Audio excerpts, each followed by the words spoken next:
There is a stillness that is not peace. It's a quiet moment, perhaps late at night, or in the solitary stillness of a morning commute, where the noise of the world fades and the volume of your own mind turns all the way up. In this space, the ghosts of past decisions often come to visit. A word spoken in anger, an opportunity not taken, a kindness not shown. You see the chain of events that followed, the ripples spreading out from a single stone tossed long ago, and you feel the weight of it all in the present moment. A sense of being stuck, of being defined by a story that has already been written. And in that quiet, heavy moment, a question may arise, a whisper from a culture saturated with a half-understood idea. Am I being punished for what I did? Is this my karma? This feeling is a prison without walls, a sentence served in the court of our own mind. In the West, the word karma has been adopted, but often misunderstood. It has been twisted into a cosmic system of reward and punishment, a kind of divine justice that keeps a running tally of our rights and wrongs. We imagine some great, unseen judge, weighing our deeds on a scale. This interpretation, while common, does not lead to wisdom. It leads to fear. It fosters a sense of helplessness, a belief that we are merely victims of our past, forever paying a debt for mistakes we can no longer change. We become afraid of some impending cosmic retribution, and we see every misfortune, every hardship, as a punishment we must have deserved. We are chained to our history, waiting for the bill to come due. But what if the truth of karma was something else entirely? What if it wasn't a sentence, but a map? What if it wasn't a punishment from an external judge, but simply a natural consequence, as neutral and as predictable as the law of gravity? What if the ancient wisdom of Buddhism offered not a doctrine of fear, but a profound science of the mind, a practical guide that could liberate us from this very prison? This path suggests that karma isn't something that happens to you, but something that you do in every single moment. It proposes that the power to shape your reality does not lie in the hands of a cosmic accountant, but within your own mind, your own heart, your own hands. This is an invitation to look past the myth of punishment and discover the liberating truth of cause and effect. A truth that doesn't condemn you for your past, but empowers you to create your future, starting right now. To begin this journey of understanding, we must first clear the ground. We must pull up the weeds of misconception that have grown around the idea of karma, because a truth cannot be planted in soil that is already choked with fear. The very word, karma, often lands with a heavy thud in the Western mind. It carries echoes of judgment, of sin, of an inescapable fate forged by our errors. We hear it in casual conversation. Well, that's karma for you. Usually said when something unfortunate happens to someone we feel deserved it. It has become a synonym for cosmic payback, a universal boomerang that ensures everyone gets what's coming to them. And while this idea may provide a momentary, simplistic sense of justice, it is a profound and damaging distortion of one of the most empowering concepts ever offered to humanity. This misunderstanding is not born of malice, but of cultural translation. When a deep spiritual concept travels from one civilization to another, it is inevitably filtered through the new culture's pre-existing beliefs. The philosophical landscape of the West has been shaped for centuries by Abrahamic traditions, which are founded on the relationship between a personal, law-giving God and humanity. In this framework, concepts like sin, divine judgment, heavenly reward, and eternal punishment are fundamental pillars. So, when the idea of karma arrived from the East, it was almost unconsciously squeezed into this familiar mold. The intricate psychological law of cause and effect was simplified and flattened into a more recognizable narrative. If you do bad things, which is like sinning. A universal force will ensure that bad things happen to you, which is like divine punishment. The universe itself was cast in the role of God, the ultimate judge. But this is like trying to understand the ocean by describing a river. The essence is lost. The Buddhist understanding of karma is not built upon the foundation of a judging entity. It is built upon the foundation of natural law. To find the truth, we must return to the source. The word karma is from the ancient Sanskrit language, and its meaning is beautifully simple and direct. Karma means action. That is all. It simply means to do or to act. It does not mean result. It does not mean fate. It does not mean destiny. It is the act itself. The word for the result, the fruit of the action, is vipaka, which translates to ripening. This distinction is the key that unlocks the entire prison of fear. Karma is the seed. Vipaka is the fruit. They are not the same thing. Imagine a wise and experienced farmer. He has worked his land for many years. He does not see the earth as a moral judge of his character. He sees it as a partner, a system of laws that he can learn to work with. He knows with absolute certainty that if he takes a handful of healthy, viable wheat seeds and plants them in well-tended soil, a crop of wheat will grow. And he knows, with the same certainty, that if he carelessly scatters the seeds of a poisonous weed, his fields will be overrun with that weed. In this whole process, where is the punishment? If the farmer's field yields only weeds, does he shake his fist at the sky and curse the soil for punishing him?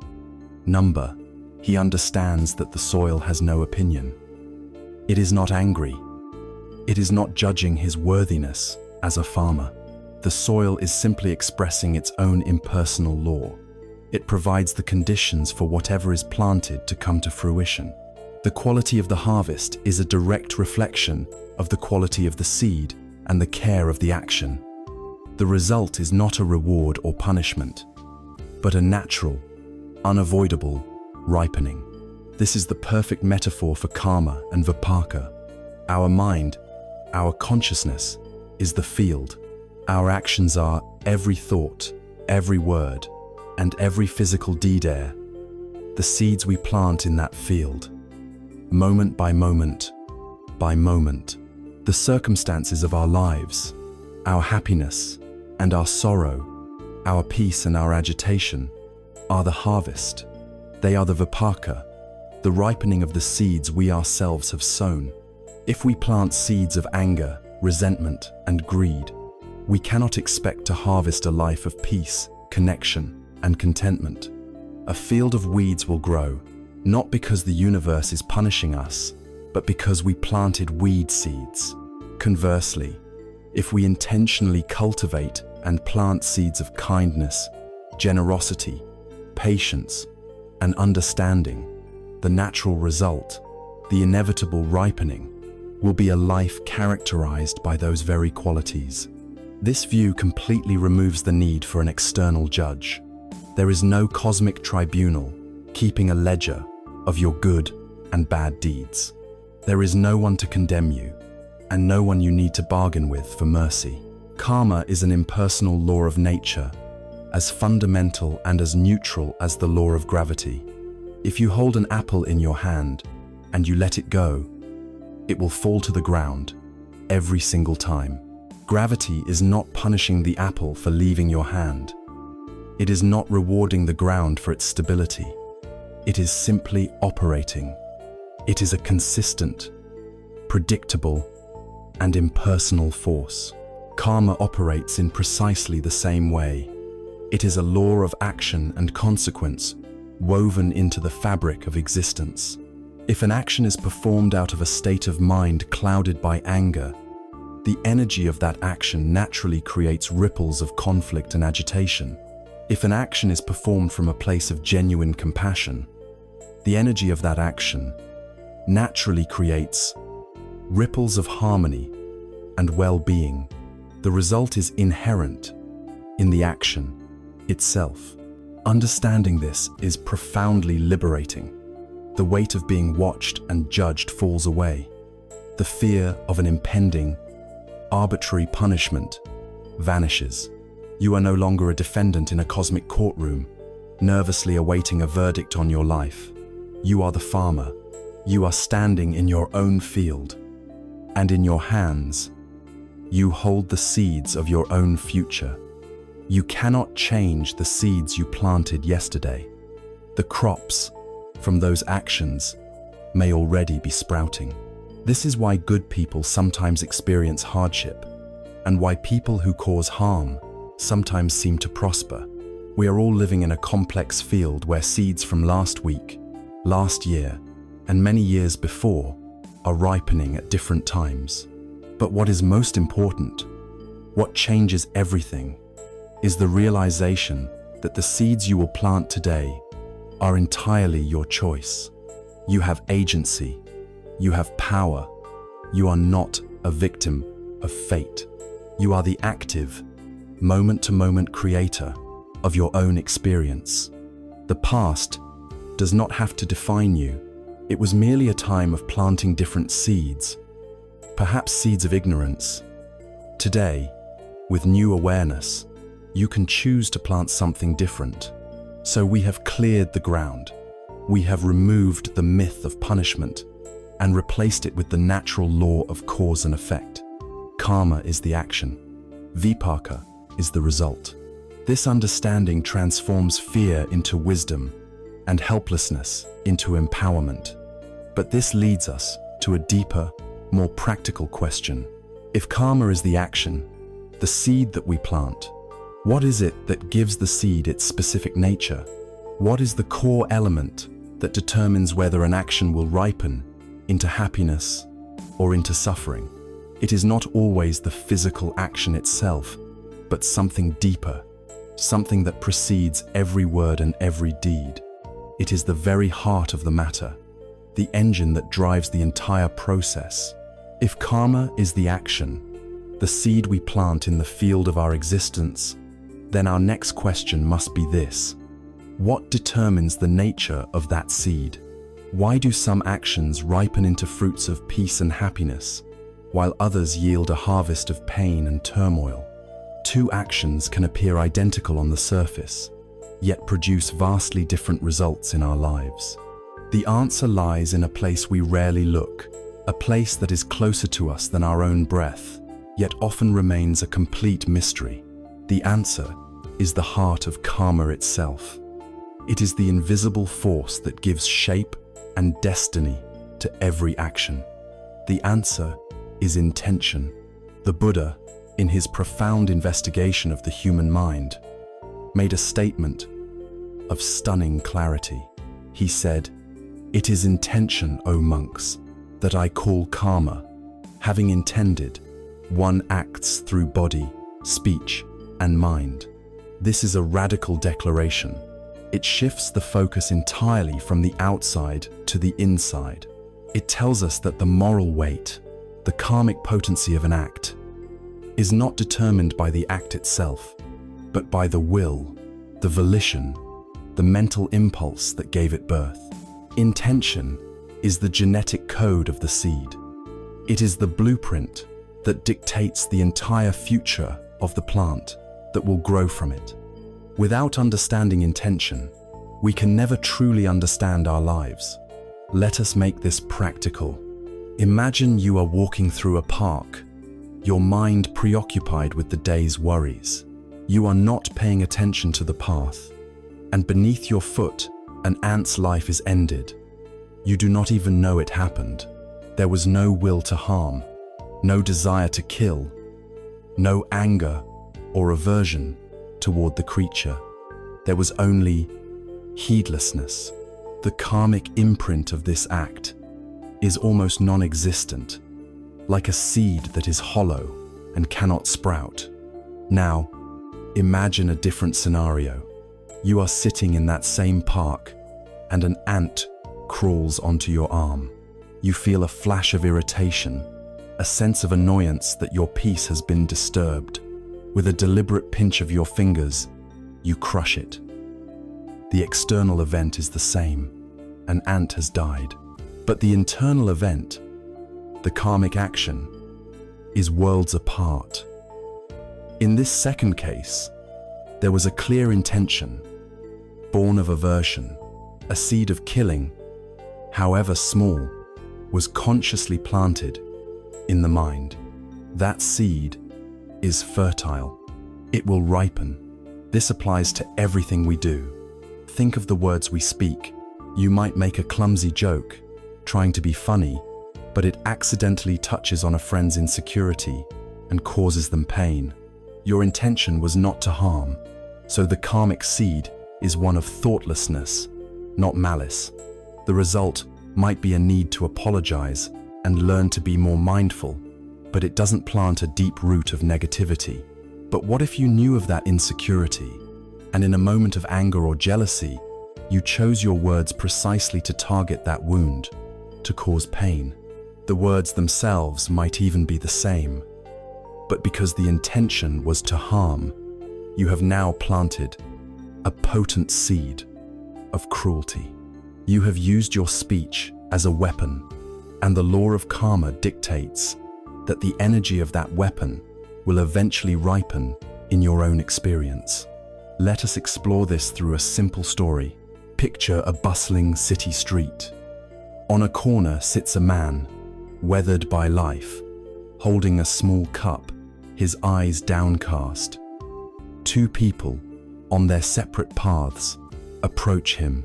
The first person is a wealthy merchant, dressed in fine clothes.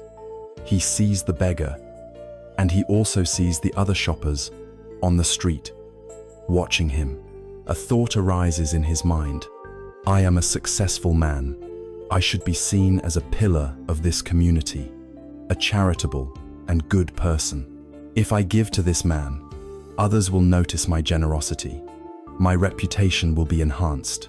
And so, with a gesture that is perhaps a little too grand, he drops a large coin into the cup.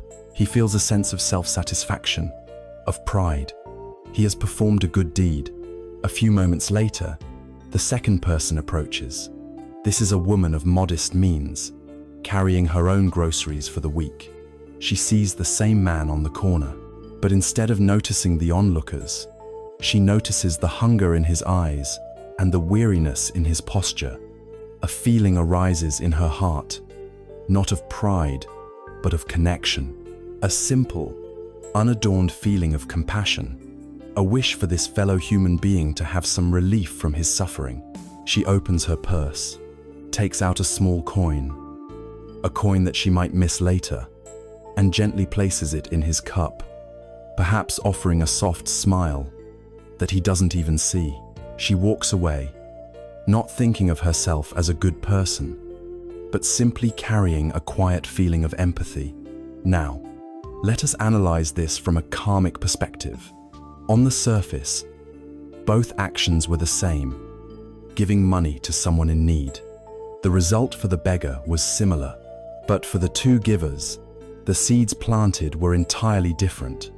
The wealthy merchant, though his action was outwardly generous, planted a seed of ego, of craving for praise and reputation. This is an action rooted in attachment to self. Its fruit will be more of the same. A life spent worrying about reputation, a happiness dependent on the approval of others, a subtle reinforcement of the very ego that separates him from the world. The woman, on the other hand, planted a seed of pure compassion and generosity. Her action was rooted in a genuine letting go, a moment of true connection. The fruit of her action will ripen as an increase in her own capacity for love, a deeper sense of inner peace, and a life that feels more connected to the well-being of others. The external act was a mask. The internal intention was the reality. To become skillful farmers of our own lives, we must learn to recognize the nature of our intentions. Buddhist psychology provides a brilliantly clear map for this. It teaches that all unskillful, unwholesome actions, all seeds that ripen into suffering, spring from three primary roots. These are known as the three poisons. The first poison is greed, or lobha. This is the state of wanting, of pulling toward, of clinging. It is the insatiable hunger for more possessions, more pleasant sensations, more praise, more power. It is the voice that whispers, "If only I had that, then I would be happy." It is the engine of consumerism, addiction, and a life of constant dissatisfaction, because the nature of craving is that it can never be truly fulfilled. The second poison is aversion, or dosa. This is the opposite energy, the state of not wanting, of pushing away. It manifests as anger, hatred, jealousy, irritation, and judgment. It is the force that seeks to destroy or avoid anything that is unpleasant or threatening to the ego. It is the root of conflict, violence, resentment, and prejudice. Greed pulls, aversion pushes. Both are forms of resistance to the way things are. The third poison is the deepest and most subtle. It is delusion, or moha. This is not a lack of intelligence, but a fundamental ignorance of the true nature of reality. It is the mental fog that keeps us from seeing that everything is impermanent, that clinging to things that change is a recipe for suffering, and that we are all deeply interconnected. It is this very delusion that allows greed and aversion to flourish.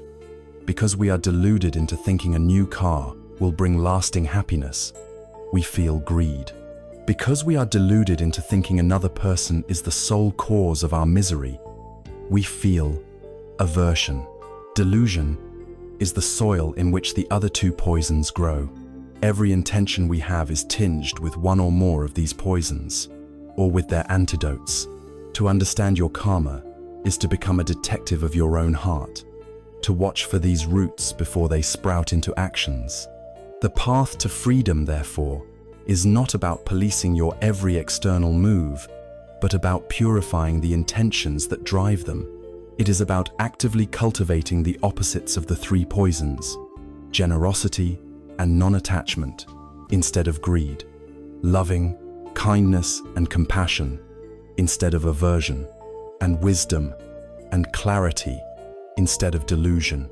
We now see that karma is action, and the heart of action is intention. This entire process unfolds within our own being. But how does this inner world of intention translate into the world of tangible cause and effect? Through what channels do these potent, invisible intentions pass to become the actions that carve the landscape of our lives? They flow through three fundamental gates, the three arenas where our karma is constantly being created. We have arrived at a crucial understanding. Karma is action, and the heart of every action is the intention that gives it life. This is the cause. But this cause, this invisible energy of intention, must express itself. It needs a vehicle to move from the inner world of our mind into the shared world of reality. Buddhist teachings describe this process with beautiful simplicity, identifying three primary channels, three gates through which all our intentions pass to become fully formed karmic actions. These are the gate of the body, the gate of speech, and the gate of the mind. By learning to watch these three gates, we move from being unconscious creators of our lives to conscious architects. We begin to see, in real time, exactly how we are building our own future, moment by moment. Let us begin with the most tangible and obvious of these, the gate of the body. Our physical form is the most direct instrument of our will in the world.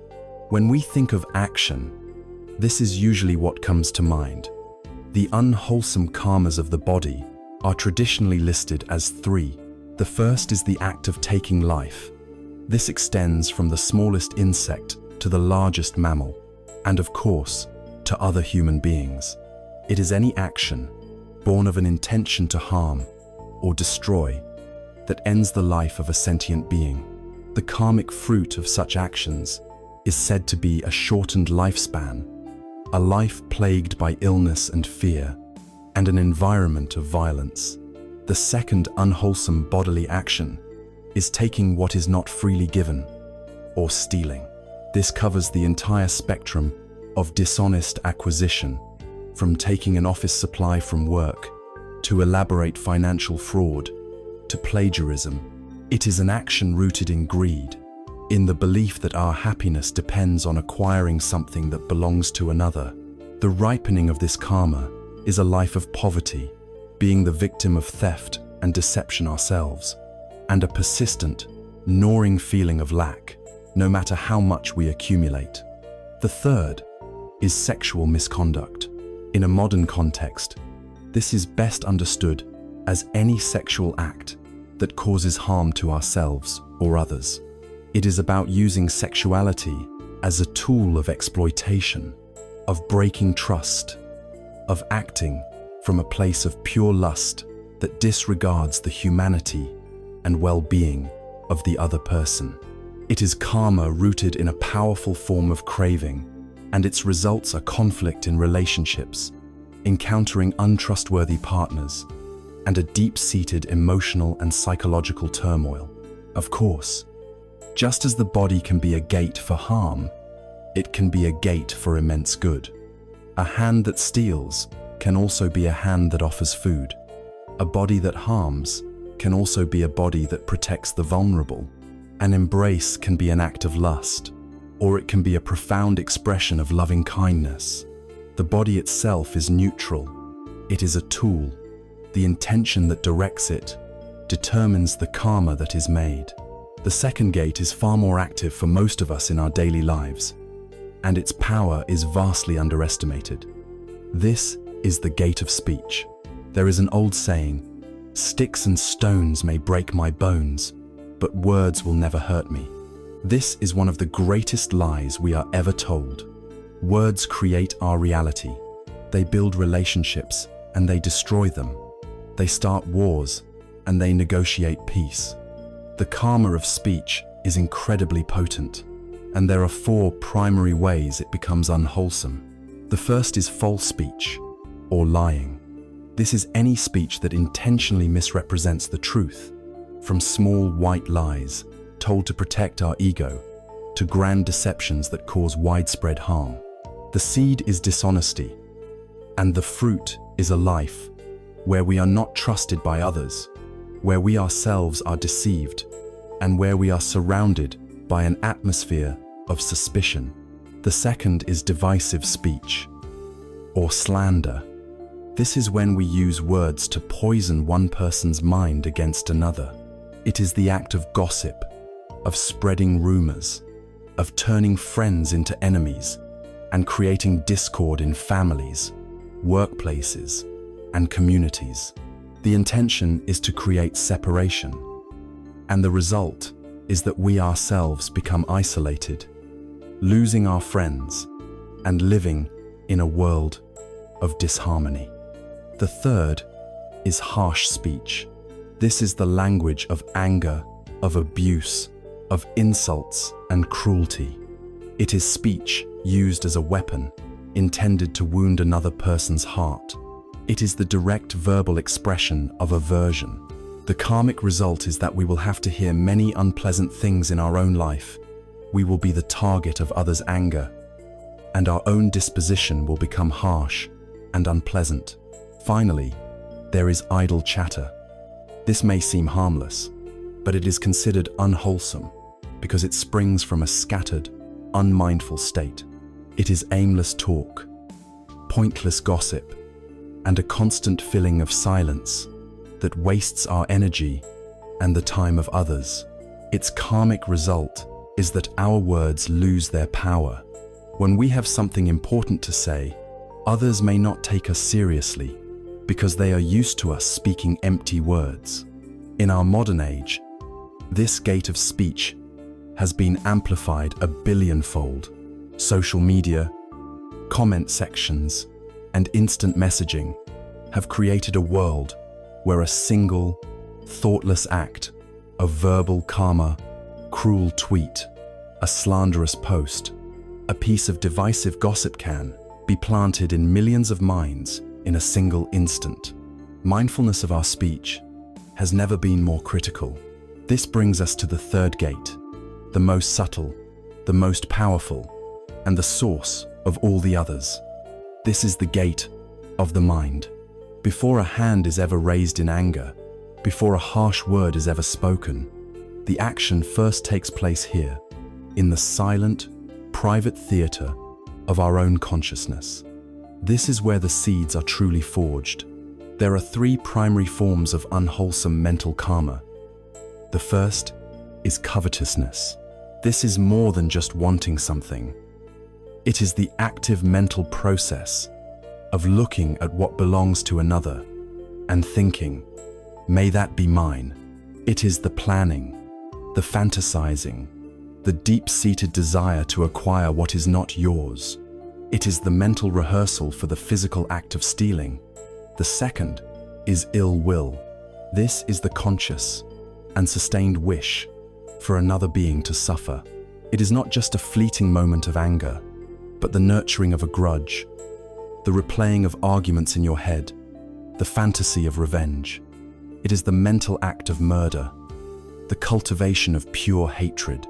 The third and most fundamental, mental karma, is holding a wrong view. This is the deepest root of all suffering. It is clinging to beliefs that are out of line with reality.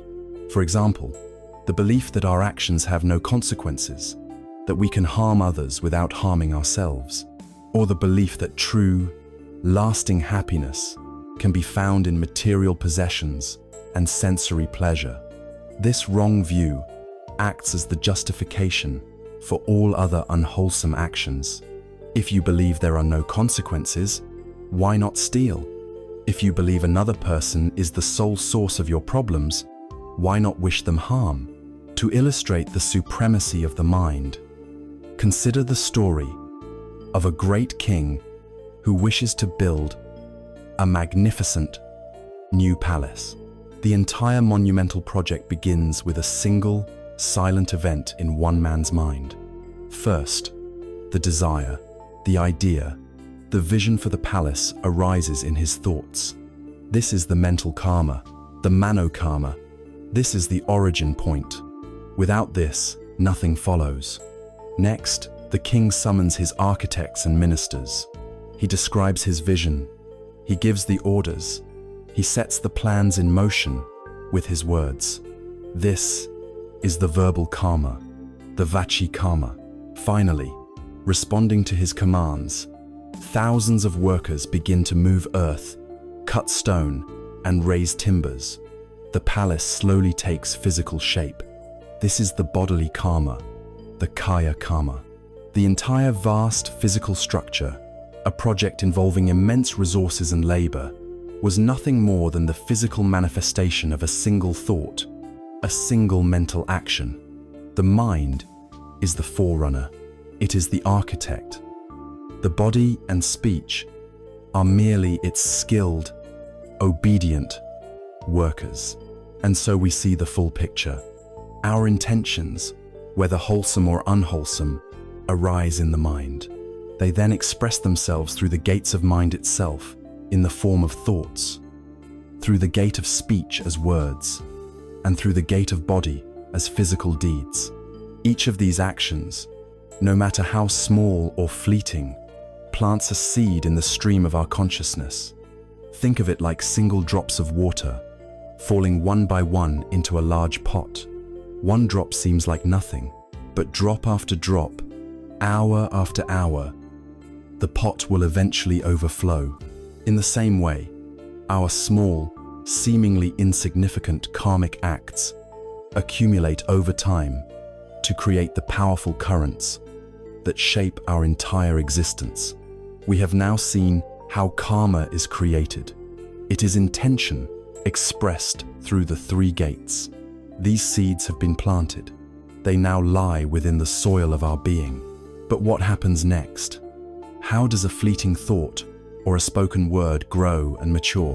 What is the mysterious process of ripening, the vipaka, by which these seeds blossom into the tangible joy and sorrow, the fortune and misfortune of our lived experience?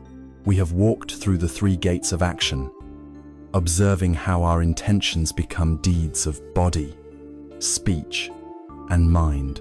We have seen how we, as farmers of our own existence, are constantly planting seeds in the vast field of consciousness. This naturally leads to a pressing question. What happens next?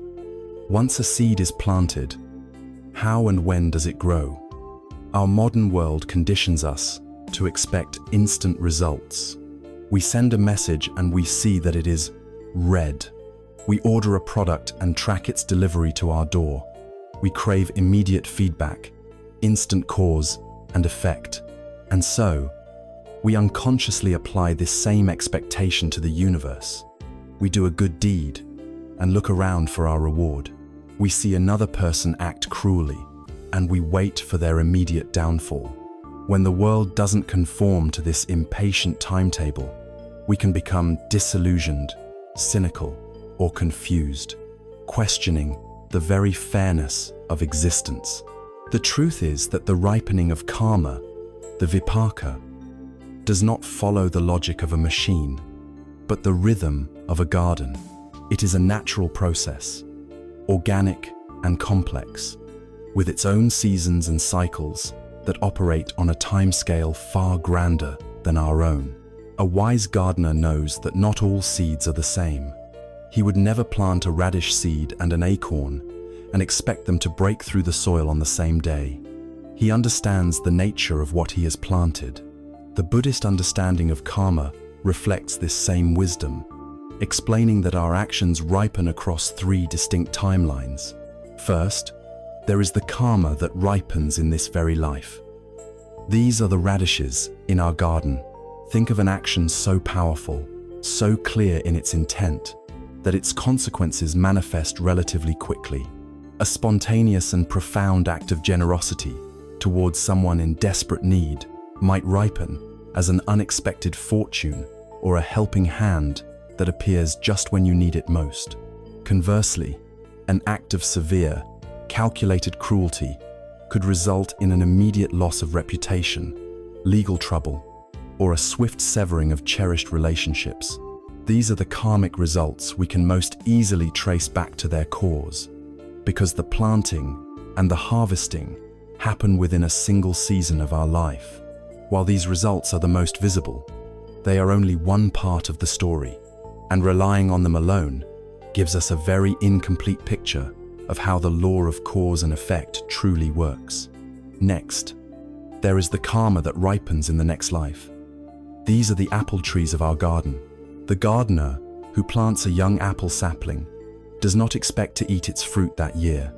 He waters it, protects it, and prunes it with patient faith, knowing that its harvest belongs to a future season. In the same way, many of our most significant actions in this life determine the fundamental conditions of our next one. These actions, both wholesome and unwholesome, shape the blueprint for our future existence.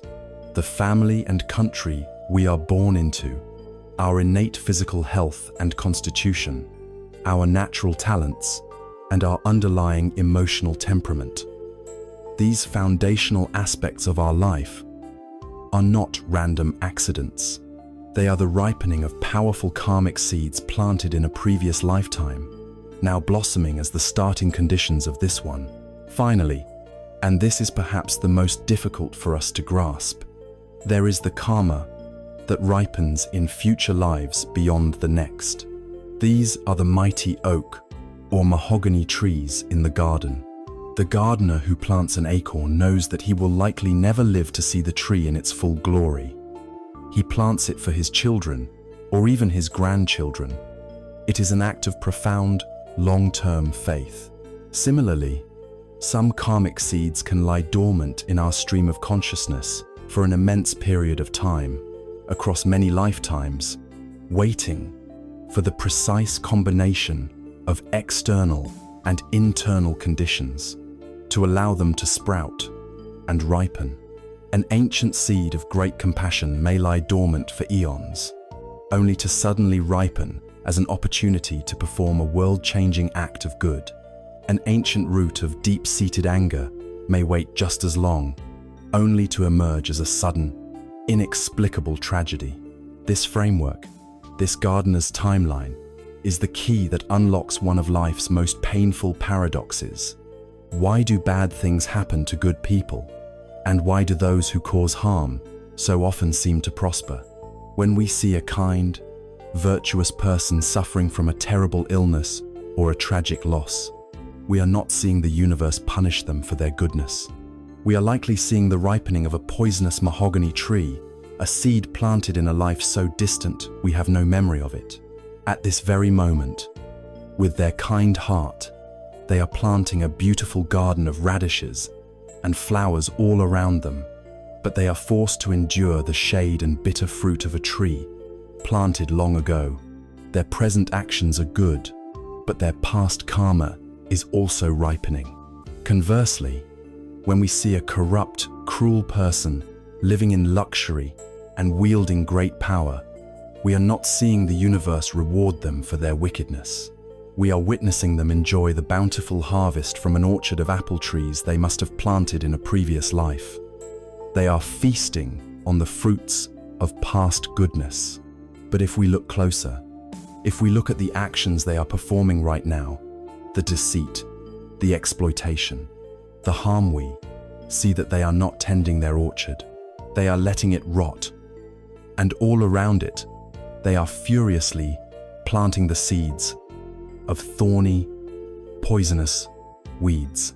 Their present harvest is sweet, but the future field they are cultivating for themselves is one of utter desolation. We are only seeing one season in the life of an eternal garden. To judge the fairness of the entire process based on this single, fleeting snapshot is to make a profound error. This understanding removes the need for anger and judgment. It allows us to look at the suffering person with compassion, knowing they are dealing with an old karmic debt, and to look at the prospering villain with a different kind of compassion, knowing the terrible future they are creating for themselves. The fruit, the vipaka, when it does arrive, often reflects the quality of the seed's intention in a very direct way. The result is not an arbitrary reward or punishment, but an experiential continuation of the state of mind that created the cause. An act of stealing, for example, comes from a mind of poverty, a mind that feels, I do not have enough. The karmic fruit is often a life of actual poverty, or being the victim of theft, a result which deepens and validates that original experience of lack. An act of anger comes from a mind that sees conflict and separation. Its fruit is often a life of discord, being born into a violent environment, or having to deal with argumentative people, which reinforces the reality of conflict. An act of compassion comes from a mind that feels connection. Its fruit is a life filled with loving friends and a sense of belonging, which validates and deepens that original feeling of connection. In this way, the law of karma is a feedback loop. We experience the world we create with our intentions. And so, we see that the law of cause and effect is perfectly ordered, but its timescale is vast, and its workings are complex. This knowledge should not lead to despair, but to a deep and patient trust. We are freed from the anxiety of needing to see immediate results, and we are liberated from the bitterness that comes from seeing apparent injustice. But a new question arises, a crucial one. If we are subject to the ripening of seeds planted in lives we cannot even remember, are we simply puppets of the past? Are we helpless, doomed to passively accept whatever harvest arises, good or bad? Is there nothing we can do in this present moment to change the course of our future to influence the very nature of the garden itself? The answer to this is a resounding yes, and it reveals that the law of karma is not a doctrine of fatalism, but one of radical possibility. The journey into the nature of karma, with its vast and patient timelines, can lead the mind to a precipice of a dangerous misunderstanding. A sense of helplessness can begin to creep in. If our present lives are the fruits of seeds planted in a past we cannot recall, and our present actions may only bear fruit in a future we cannot yet see, are we not simply prisoners of a fate already in motion? Are we just actors playing out a script written long ago? This feeling, this belief in a fixed and unchangeable destiny, is a philosophy of despair. It is a doctrine of fatalism, and it is precisely what the Buddhist teaching on karma is designed to refute.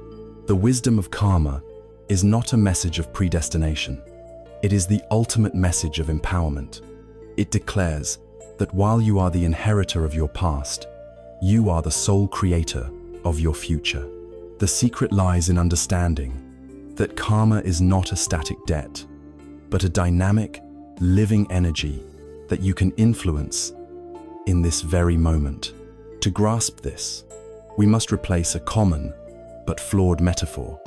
We often think of karma as a kind of cosmic bank account. Bad deeds are withdrawals, good deeds are deposits. Our life suffering is the universe forcing us to pay back an old karmic debt. This model is rigid, sterile, and unforgiving. It makes us feel like helpless accountants, forever trying to balance a book that is hopelessly in the red. But a far more accurate and useful metaphor is that of a flowing river. Your consciousness, your stream of being, is this river. The actions, habits, and tendencies of your past have given the river its current momentum, its direction, and the quality of its water, whether it is clear and pure or muddy and polluted. The current from the past is strong. There is no denying that. It has momentum. But you are not a passive observer on the riverbank. You are standing in the river right now. And right now, you can choose to pour fresh, clean water into the stream. You can choose to stop adding pollutants. With sustained effort, you can build a dam to slow the current, or dig a new channel to redirect its flow entirely. The river of your life is not a fixed entity. It is a living, moving process, and your present actions are constantly changing its nature and its ultimate destination. You are not a prisoner of your karmic past. You are the navigator of your karmic stream. There is no story that illustrates this profound truth more powerfully than that of Angulimala. His name alone once struck terror into the hearts of all who heard it. He was a ruthless serial killer, a man lost in a vow of violence who roamed the forests of Kosala. His name meant garland of fingers, because he wore a necklace made from the fingers of his victims. He had murdered 999 people, and he was seeking his 1,000th victim to complete his gruesome collection. From a conventional, karmic bank account perspective, his debt was astronomical, his spiritual bankruptcy absolute. He was the embodiment of negative karma, seemingly destined for nothing but the most horrific of future rebirths. One day, the Buddha, against the desperate warnings of everyone, set out to walk alone through the very forest where Angulimala lived. Angulimala saw the lone monk and was overjoyed. Here was his final victim. He drew his sword and began to run, but a strange thing happened. Though the Buddha was only walking at a calm, normal pace, Angulimala, running with all his might, could not catch up to him. Exhausted and bewildered, he shouted from a distance, "Stop, monk! Stop!" The Buddha, still walking calmly, turned his head slightly and replied with a voice of profound peace, "I have stopped. Angulimala, it is you who have not stopped. These words pierced Angulimala's heart like a thunderbolt. What did he mean? How could he be standing still while walking? In that moment of confusion, Angulimala asked what the words meant. The Buddha explained, "I have stopped forever from harming living beings. I have laid down the sword. You, however, have not stopped creating the causes of suffering, for yourself and for others. You are still running in the endless cycle of violence and retribution." In that instant, in the presence of the Buddha's unconditional compassion, the lifetime of delusion and hatred that had fueled Angulimala fell away. He saw the horror of his actions, not through the lens of judgment, but through the lens of cause and effect.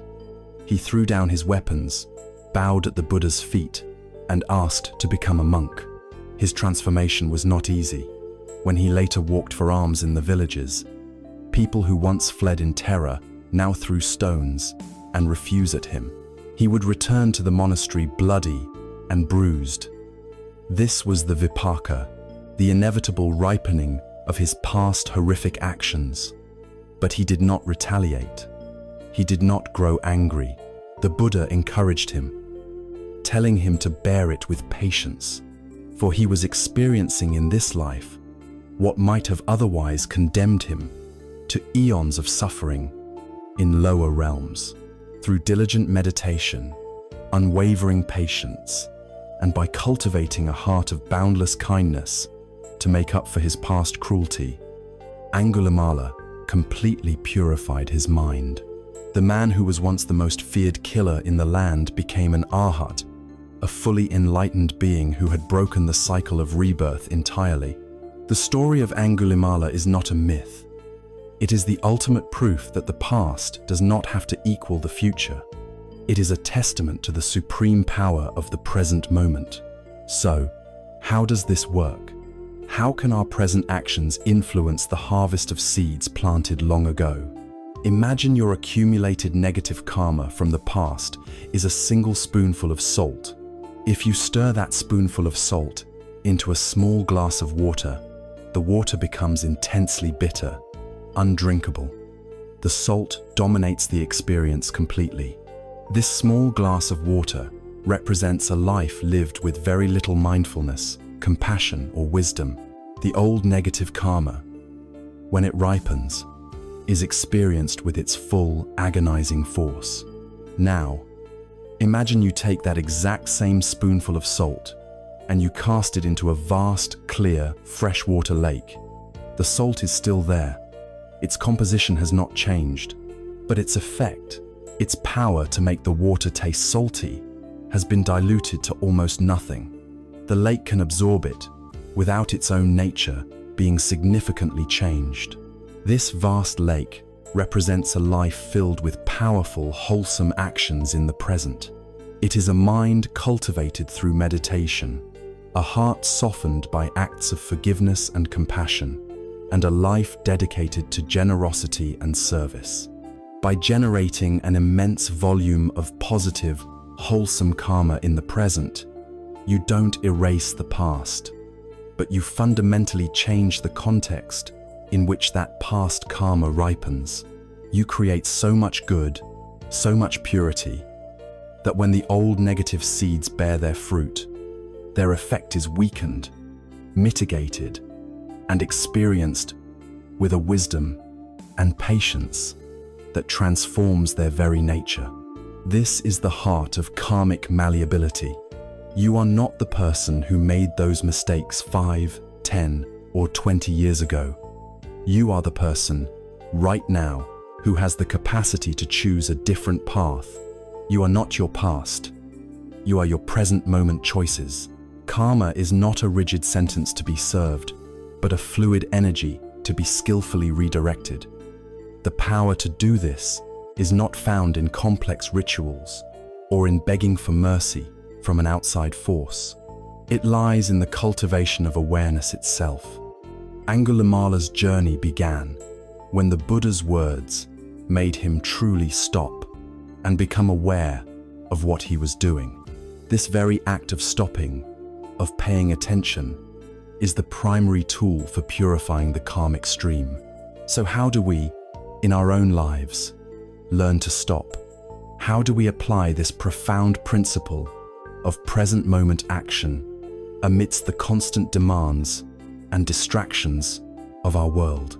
This brings us to the very practice that makes this transformation possible. If the story of Angulimala teaches us that our past does not have to be our prison, it also reveals the key that unlocks the door.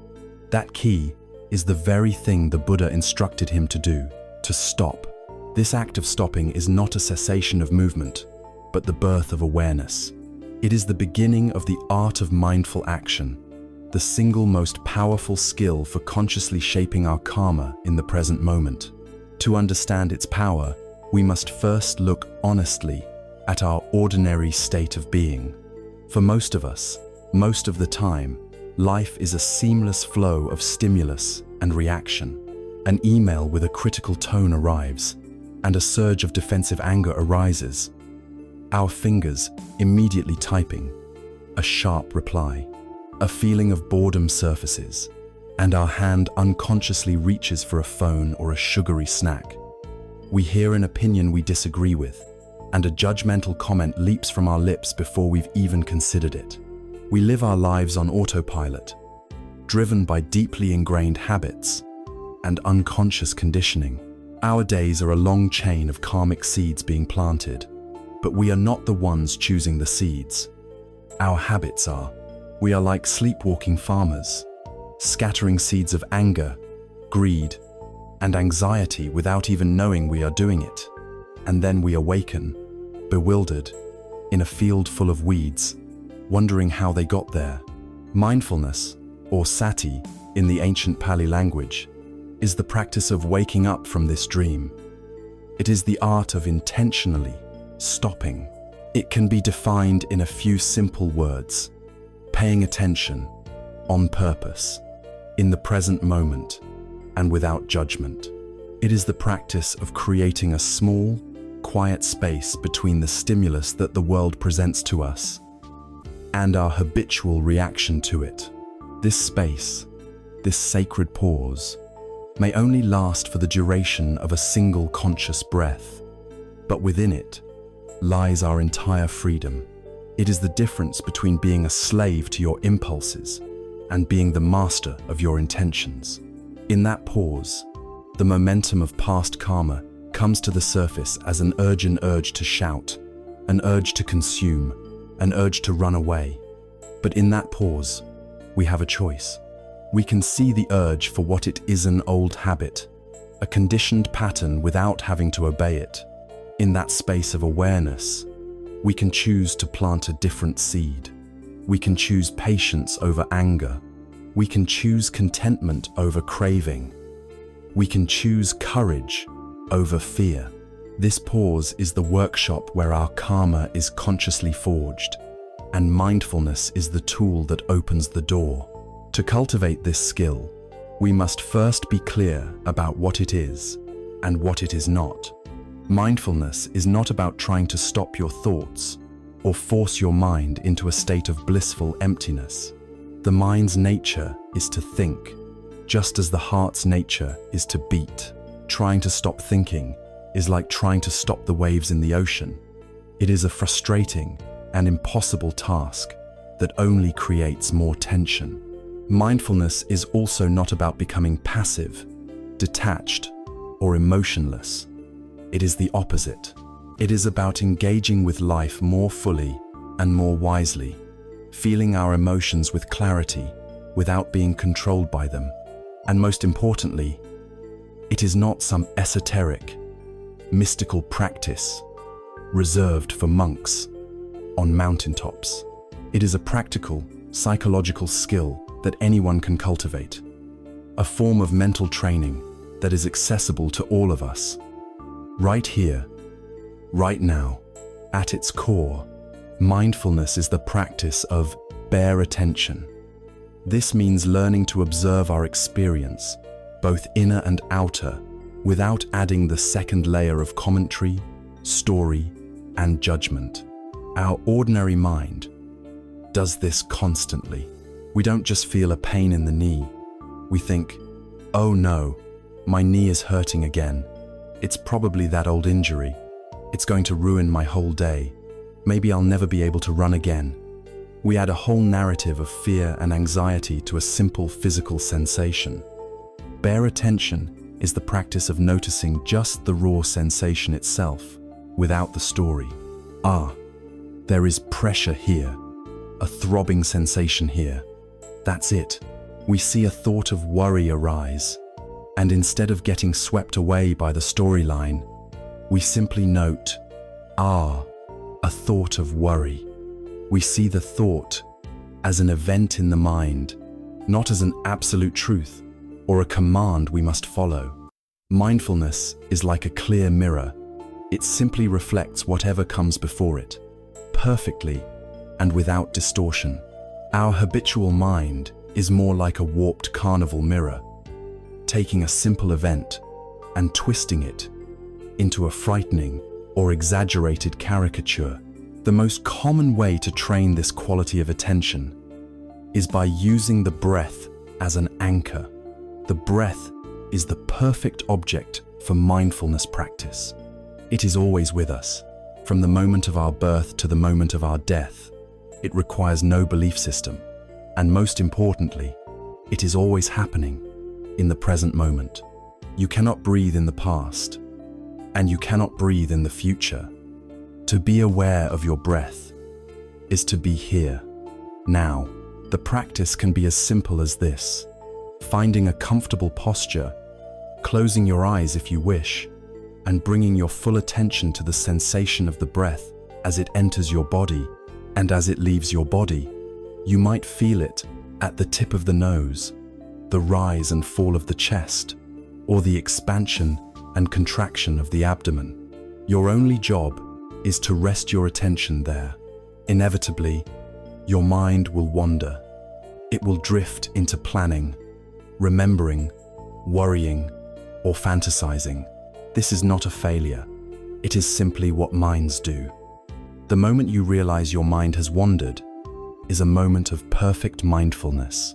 And in that moment, the practice is to gently, kindly, and without any judgment, guide your attention back to the sensation of the breath. Each time you do this, you are strengthening your mindfulness muscle. You are building your capacity for that sacred pause. This gentle, non-judgmental attitude is not an optional extra. It is the heart of the practice. Every time you notice your mind has wandered and you bring it back with kindness, you are planting a seed of wholesome karma. You are teaching yourself compassion. The old, habitual way is to scold ourselves. Oh, I'm so bad at this. I can't even focus for 10 seconds. This is just another layer of judgment, another second arrow. The mindful way is to treat your wandering mind like you would a small, beloved puppy you are trying to train. You don't beat the puppy when it runs off. You gently guide it back, again and again, with patience and love. The value of this practice is beautifully illustrated in a classic Buddhist teaching known as the parable of the two arrows. The Buddha said that in life, we cannot always avoid the first arrow. This first arrow represents the unavoidable painful events that are part of being human. It is getting sick, losing a loved one, facing financial hardship, being criticized, or simply growing old. These events are often the ripening of past karmas, the inevitable difficulties of existence. They are the initial sting of pain, loss, or discomfort. No amount of practice can make you immune to the first arrow. It will come for everyone. The problem is that an ordinary, unwise person, when struck by the first arrow, does not stop there. In their panic and reactivity, they immediately take out a second arrow and shoot it into themselves in the very same spot. This second arrow is our mental reaction to the first. It is the storm of thoughts and emotions we add to the initial pain. It is the anger, the resentment, the fear, the self-pity, the catastrophizing. It is the voice that screams, "Why is this happening to me? It's not fair. I can't bear it. This is a disaster." This second arrow is entirely self-inflicted. It is a new karmic action, born of aversion and delusion, and it is often 100 times more painful and longer lasting than the original wound. A wise person, a person who has cultivated mindfulness, also gets hit by the first arrow. They feel the pain. They do not deny it or repress it. They feel the sting of loss, the discomfort of illness. But because they have trained their mind to pause, they do not automatically reach for the second arrow. They have the capacity to observe their own mental reactions with bare attention. They feel the first arrow's pain, and then they notice the mind wanting to generate anger. They note, anger is arising. They notice the mind wanting to spin stories of self-pity. They note, self-pity is here. By seeing these reactions as impersonal mental events, rather than as the absolute truth, they are not compelled to identify with them. They do not add the fuel of their belief to the fire of these emotions. And so, they experience the pain of only one arrow, not two. Most of what we call suffering in our lives is the pain of the second arrow. Mindfulness is the art of learning to let the first arrow land, and then having the wisdom and freedom to not shoot the second. It is the most practical way to change our karmic response to the difficulties of life. This art of mindful action can be applied directly at the three gates of karma creation. Let's start with mindfulness of the body. This is about inhabiting our physical form with awareness. A simple and profound way to practice this is through mindful eating. How often do we eat while scrolling on our phone, watching television, or working, shoveling food into our mouths without tasting it, and only stopping when the plate is empty or we feel uncomfortably full? This is an action driven by unconscious craving. Mindful eating is the antidote. It involves taking a moment before eating to look at your food, noticing the colors and shapes. It means smelling the aromas. When you take a bite, you chew slowly, paying full attention to the textures and flavors in your mouth. You listen to your body, noticing the subtle signals of hunger and satisfaction. This transforms a mundane act into a rich, sensory meditation and directly counteracts the karmic habit of greed. In the same way, we can practice mindful walking, feeling the contact of our feet on the ground. We can become aware of the physical signatures of our emotions, the tightness in the stomach when we're anxious, the heat in the face when we're angry. By noticing these bodily sensations with bare attention, we can witness them as they are, just energy, before they hijack our behavior. Next, we bring mindfulness to the gate of speech. This means bringing the sacred pause into our interactions with others. A core component of this is mindful listening. In most conversations, we are not truly listening. We are formulating our reply, waiting for the other person to stop talking so we can make our point. Mindful listening is the generous act of offering someone our full, undivided, non-judgmental attention. It is listening not just to their words, but to the emotions behind their words. This act alone can transform relationships and create powerful, wholesome karma. And when it is our turn to speak, especially in a difficult conversation, the practice is to take one conscious breath before we respond. This is our pause. In that pause, we can ask ourselves the three gatekeeper questions. Is what I'm about to say true? Is it kind? And is it necessary? If we could all filter our speech through these three gates, the amount of suffering in the world caused by words would diminish overnight. In our digital age, this practice is paramount.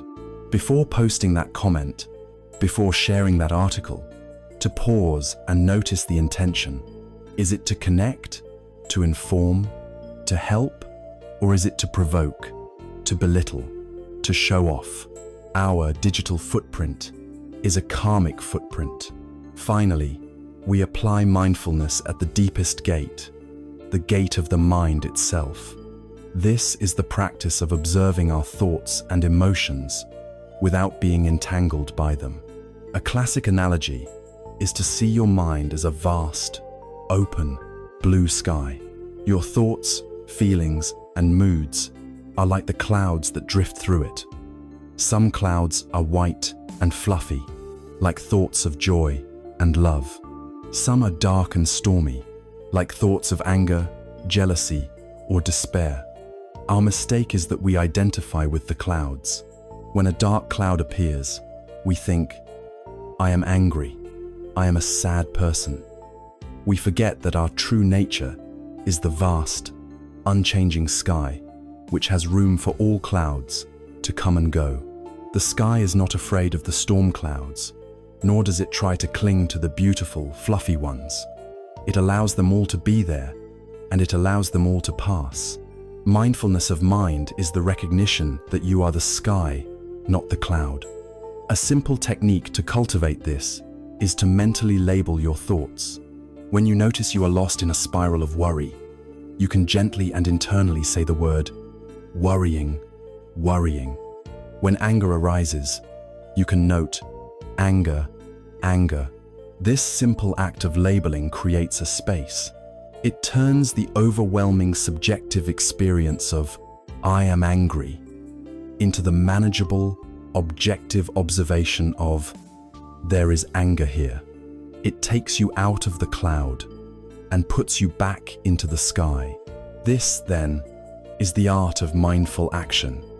It is the practical, moment-to-moment application of the wisdom of karma. It is not merely a relaxation technique, but the primary tool for liberating ourselves from the chains of our past conditioning. By cultivating the sacred pause, we learn to witness the arising of old karmic habits without being compelled to act on them. We learn to feel the pain of the first arrow without shooting the second. We learn to bring awareness to our body, our speech, and our mind, transforming everyday activities into opportunities for creating wholesome karma. This is how we move from being creatures of habit to becoming conscious creators of our destiny. This is how we learn to skillfully navigate the river of our life, no matter how strong the current from the past may be. And as we practice, we learn to observe even the most powerful emotional storms. But what happens when we face the raw, volcanic energy of an emotion like anger, one of the most potent sources of negative karma? How do we apply this practice when the storm cloud threatens to become the whole sky? Through the practice of mindfulness, we begin to build a shelter within ourselves, a place of quiet observation where we can witness the weather of our inner world without being swept away by it. We learn to watch the clouds of ordinary thought and feeling as they drift across the sky of the mind. But inevitably, a storm will gather. A powerful, primal energy will arise that threatens to blot out the sky entirely, to shake the very foundations of our shelter. Of all the emotional storms we face, few are as turbulent and as karmically potent as anger. Anger, in the Buddhist view, is one of the three primary poisons that contaminate the mind. It is the raw energy of aversion, or dosa, the fierce impulse to push away, to resist, to attack, or to destroy what is perceived as unpleasant or threatening. There is a timeless saying that captures its nature perfectly. Holding on to anger is like grasping a hot coal with the intent of throwing it at someone else. You are the one who gets burned. This is a literal description of the karmic process of anger. Before our anger can ever harm another person through our words or actions, it first floods our own body with the poisons of stress. It clouds our mind with agitation, and it sears our heart with bitterness. Every moment we spend nurturing a grudge, replaying an argument in our minds, or fantasizing about revenge, we are the primary victim. We are the ones drinking the poison. The karmic seeds of anger are potent. When planted, they ripen into a life experience that reflects their fiery nature. They are said to lead to rebirth in hostile environments, filled with conflict and violence. In this very life, they create a reality where we constantly encounter aggressive, irritable people, where we are the frequent target of criticism, and where our own mind knows no peace, perpetually agitated and on edge. In short, a mind filled with anger creates an angry world for itself to live in. So how do we work with this powerful, destructive fire? Our habitual tendency is to either suppress it or to unleash it. Suppression is trying to pretend the fire doesn't exist, pushing it down into the basement of our minds. But the fire doesn't go out. It smolders, leaking toxic smoke into our entire being, eventually leading to depression, anxiety, or a sudden, uncontrolled explosion. Unleashing it, on the other hand, is to throw gasoline on the flames. We vent, we shout, we attack, and in doing so, we create immense negative karma through the gates of speech and body, causing harm to others and ensuring future suffering for ourselves.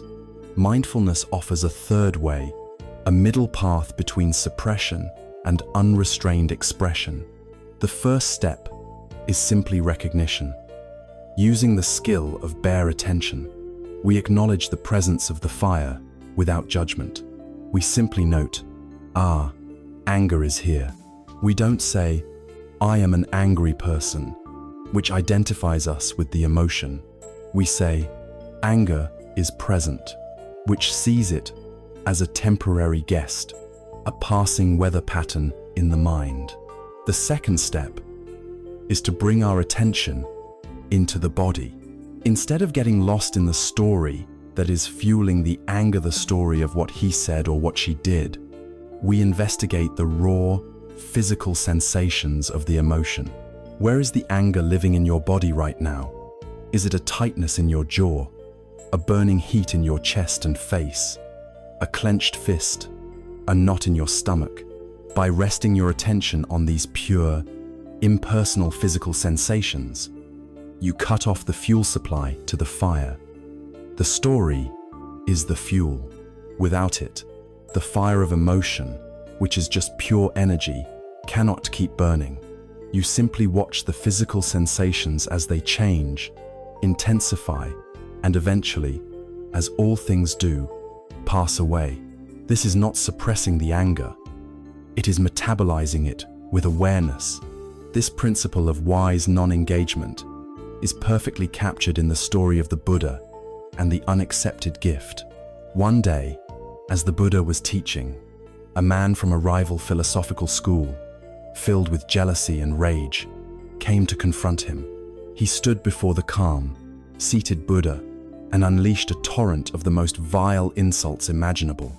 He called him a charlatan, a fool, and accused him of deceiving the people. The Buddha sat in silence, listening patiently and with a steady, compassionate gaze, until the man had exhausted his vocabulary of rage and fell silent, breathing heavily. The Buddha then spoke, his voice gentle and clear. "My friend," he said, "may I ask you a question?"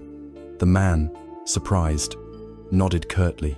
The Buddha asked, "If you purchase a gift for someone, and you go to their house to offer it, but that person does not accept your gift, to whom does the gift then belong?"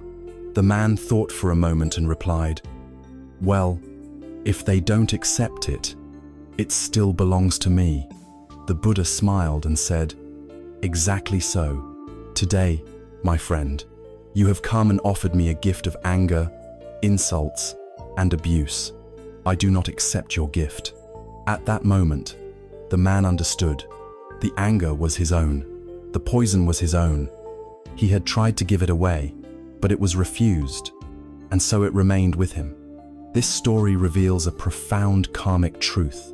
The negativity of others only becomes our problem if we choose to accept it, if we choose to react.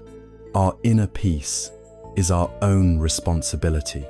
Mindfulness allows us to create the space to not accept the gift. But Buddhist practice doesn't stop at passive defense. It offers a powerful, proactive method for transforming the very soil of the mind, making it inhospitable to the weeds of anger. This is the practice of metta, or loving kindness. Metta is the direct antidote to aversion.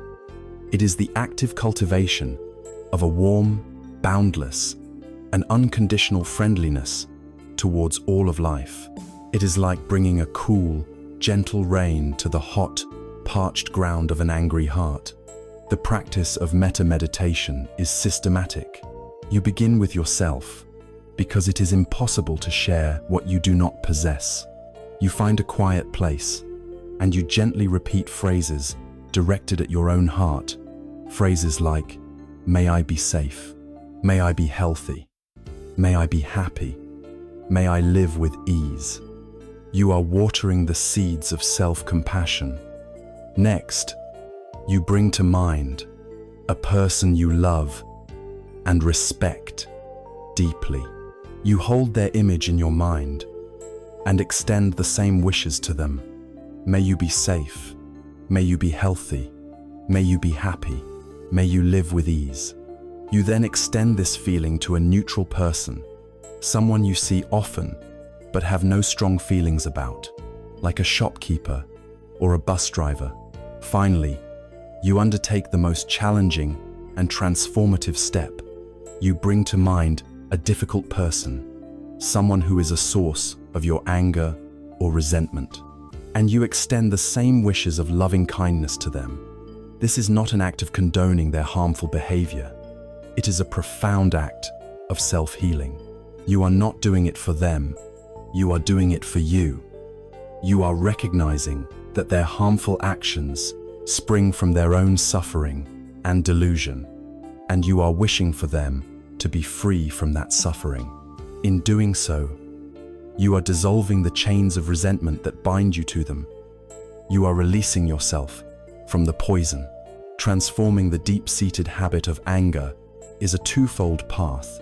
We use the laser-like precision of mindfulness to meet the fire when it flares up, observing it with bare attention so we do not act on it and create more negative karma.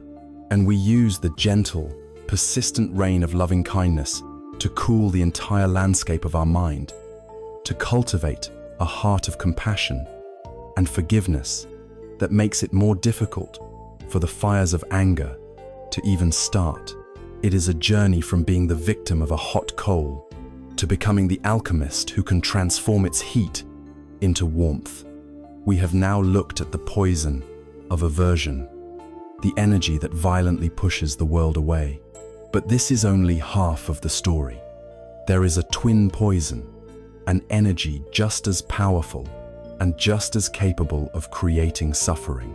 It is the energy of grasping, of pulling the world towards us, the karma of endless craving. Having explored the fiery energy of aversion, the force that pushes the world away, we now turn to its deceptive twin. If anger is a burning fire, this next poison is a burning thirst. It is the energy of pulling the world towards us, of grasping, clinging, and holding on. In the Buddhist teachings, it is known as tanha, which translates as craving or thirst. This is not a minor character flaw. It is placed at the very heart of the human condition.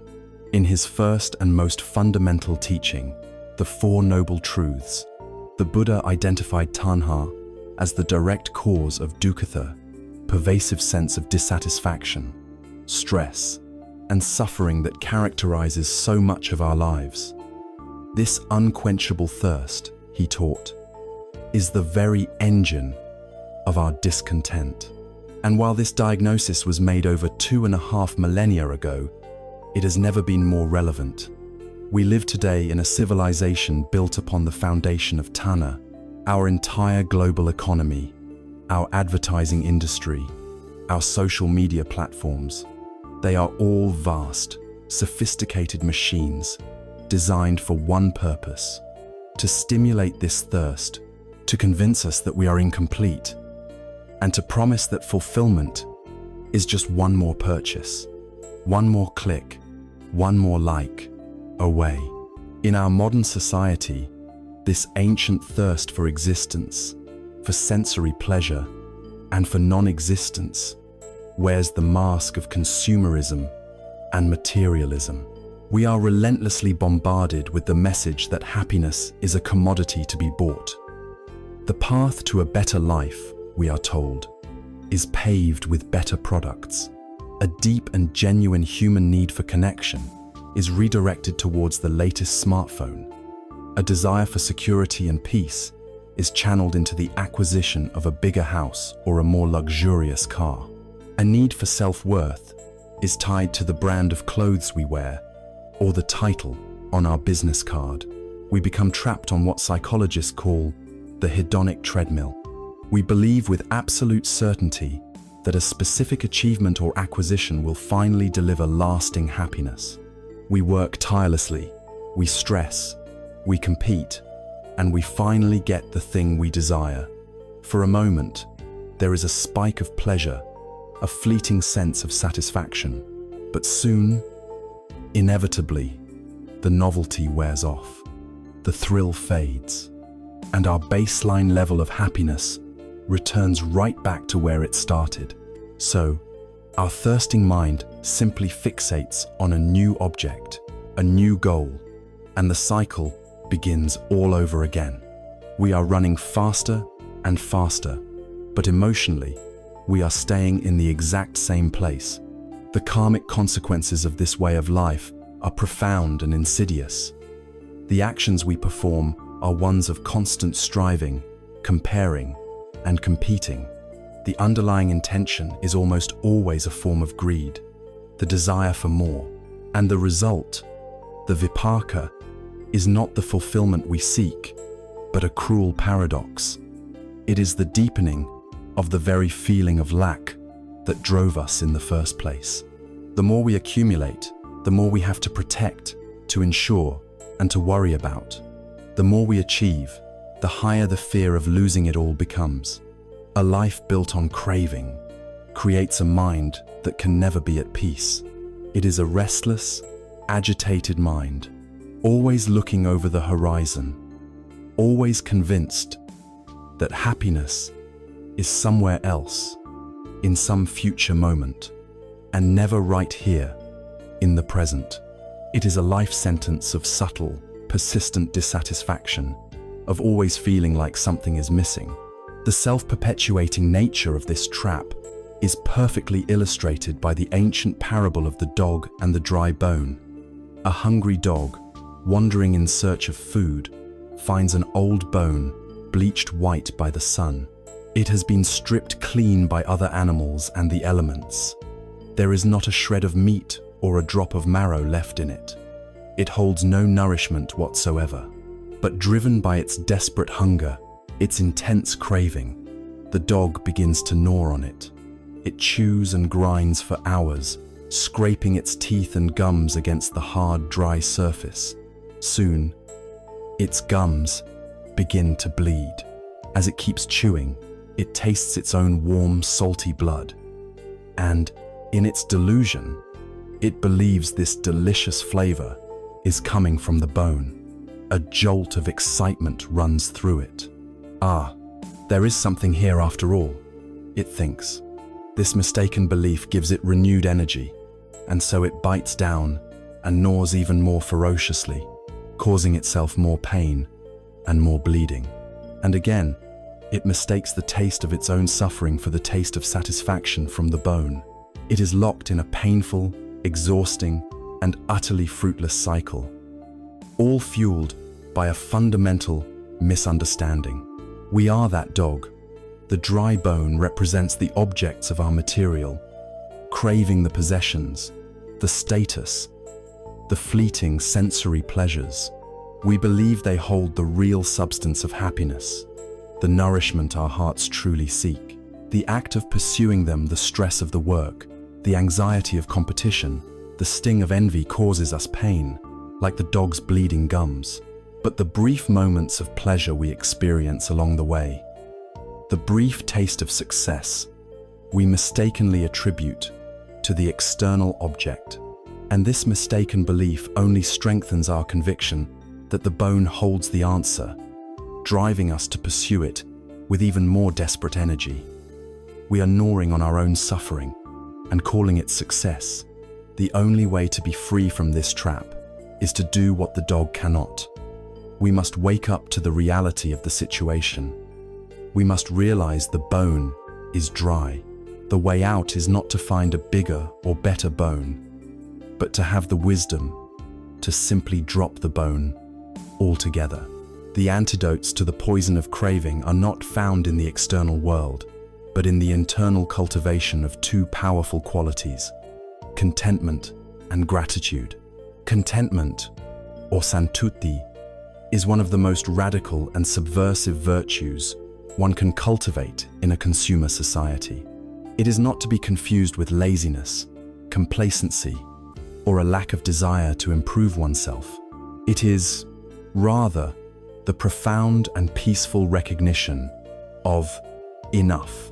It is the discovery of an inner wealth that is not contingent on external circumstances. It is the ability to find joy and peace in what you already have, rather than tying your well-being to what you lack. It is looking at your life just as it is and realizing that in this moment, you have everything you truly need. The most practical method for cultivating this sense of contentment is the active practice of gratitude. Our habitual mind is a master at finding faults. It has a negativity bias, meaning it is naturally drawn to noticing what is wrong, what is missing, what is broken. Gratitude is the conscious and deliberate act of retraining our attention. It is the karmic action of intentionally looking for the good. It is a simple but profound practice. Each day, perhaps in the morning or before you sleep, take a moment to reflect on 3 specific things for which you are genuinely grateful. They need not be monumental. The warmth of your bed, the taste of your morning coffee, a kind word from a stranger, the simple, miraculous fact of your own breathing. By consistently performing this small, wholesome mental action, you begin to change the entire climate of your mind. You are systematically watering the seeds of abundance and allowing the weeds of scarcity to wither. You are teaching your mind that your life is not a landscape of lack, but a field of blessings. We have now seen how aversion, the energy of pushing away, creates a world of conflict. And we have seen how craving, the energy of pulling towards, creates a world of dissatisfaction. One is a hot coal.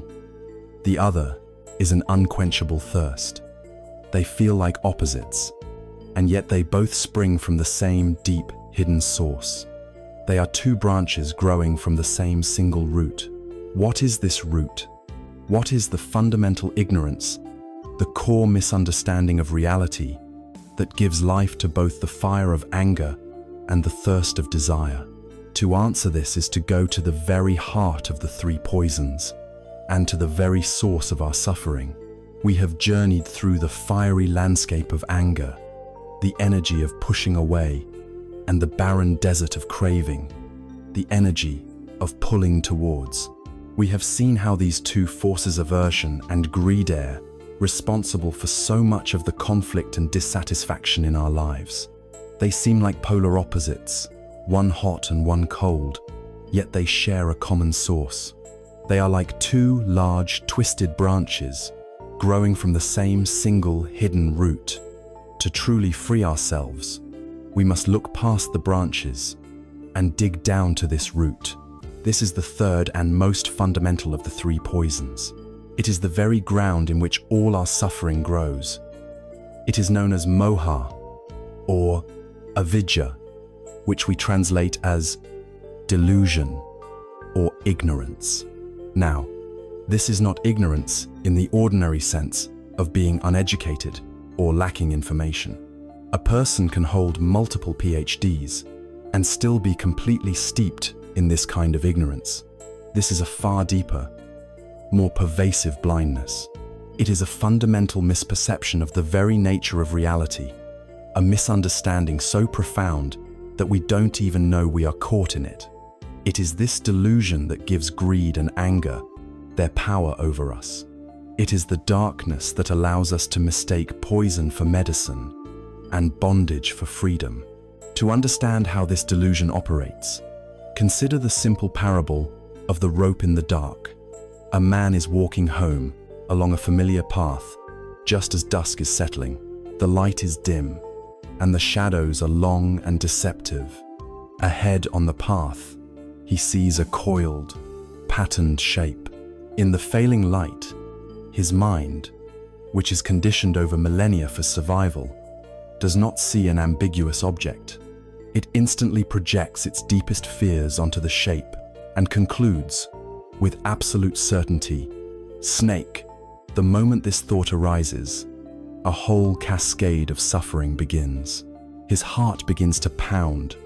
Adrenaline floods his body. This is a real, physical reaction. Fear and panic seize his minder. Real, emotional reaction. He might cry out in terror, creating verbal karma, or turn and run blindly back the way he came, creating bodily karma. Every part of his suffering is intensely real. He feels the terror, he feels the panic, but it is all based on a complete fiction, a reality distorted by the darkness of ignorance. Now, imagine another person comes walking along the path behind him, holding a lit lantern. The clear, bright light of the lantern illuminates the path ahead.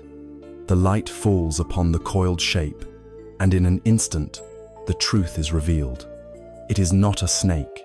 It has never been a snake. It is, and always has been, just a harmless piece of old rope. In the very instant that the light of wisdom reveals the truth, what happens to the suffering? What happens to the fear, the panic, the pounding heart? It vanishes completely. There is no need to fight the fear. There is no need to perform a ritual to appease the snake. The fear was never the real problem. It was only a symptom. The real problem was the darkness, the ignorance that allowed him to mistake a rope for a snake. Once the cause, the ignorances, removed by the light, the effect, the suffering, dissolves on its own. This parable is a perfect map of our lives. We are the person walking in the dusk. Our mind, clouded by the darkness of moha, constantly misperceives the nature of reality. We mistake impermanent, unsatisfactory, and impersonal phenomena for things that are solid, desirable, and deeply personal.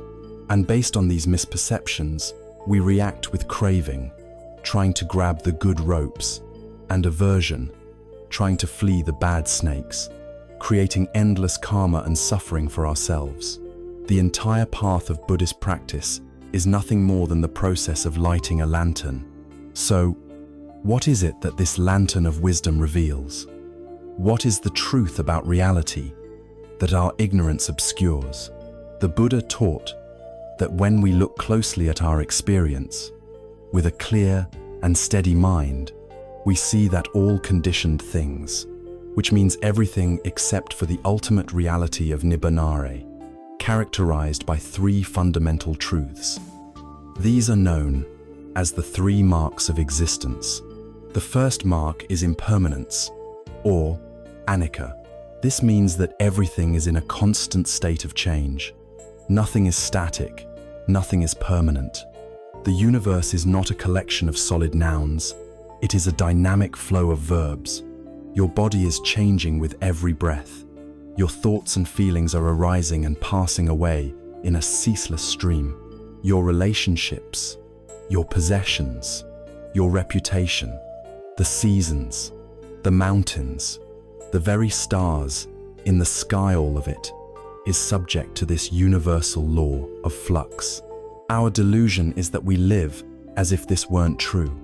We cling desperately to pleasant experiences, pleasant feelings, and our youth, as if we could freeze them in time. This clinging to what is inherently unclingable is the essence of craving, and we fight bitterly against unpleasant experiences, illness, and loss, as if we could push them away forever. This resistance to the natural flow of change is the essence of aversion. Seeing and truly accepting the reality of impermanence cuts the root of both craving and aversion. The second mark, which arises directly from the first, is dissatisfaction, or dukkha. Because all things are impermanent, relying on them for our ultimate happiness and security is inherently stressful and bound to lead to disappointment. This does not mean that life is nothing but grim suffering. There is joy, there is love, there is beauty, but because all these things are fleeting, any happiness that depends on them is fragile and temporary. Trying to build a permanent sense of security on impermanent foundations is like trying to build a fortress on shifting sand. It is a constant struggle, filled with the anxiety of gaining and the fear of losing.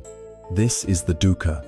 The Buddha spoke of the subtle, pervasive stress that underlies even our happiest moments, when our happiness is dependent on external, changing conditions. It is the suffering of the dog, forever gnawing on the dry bone, hoping it will finally provide the nourishment it seeks.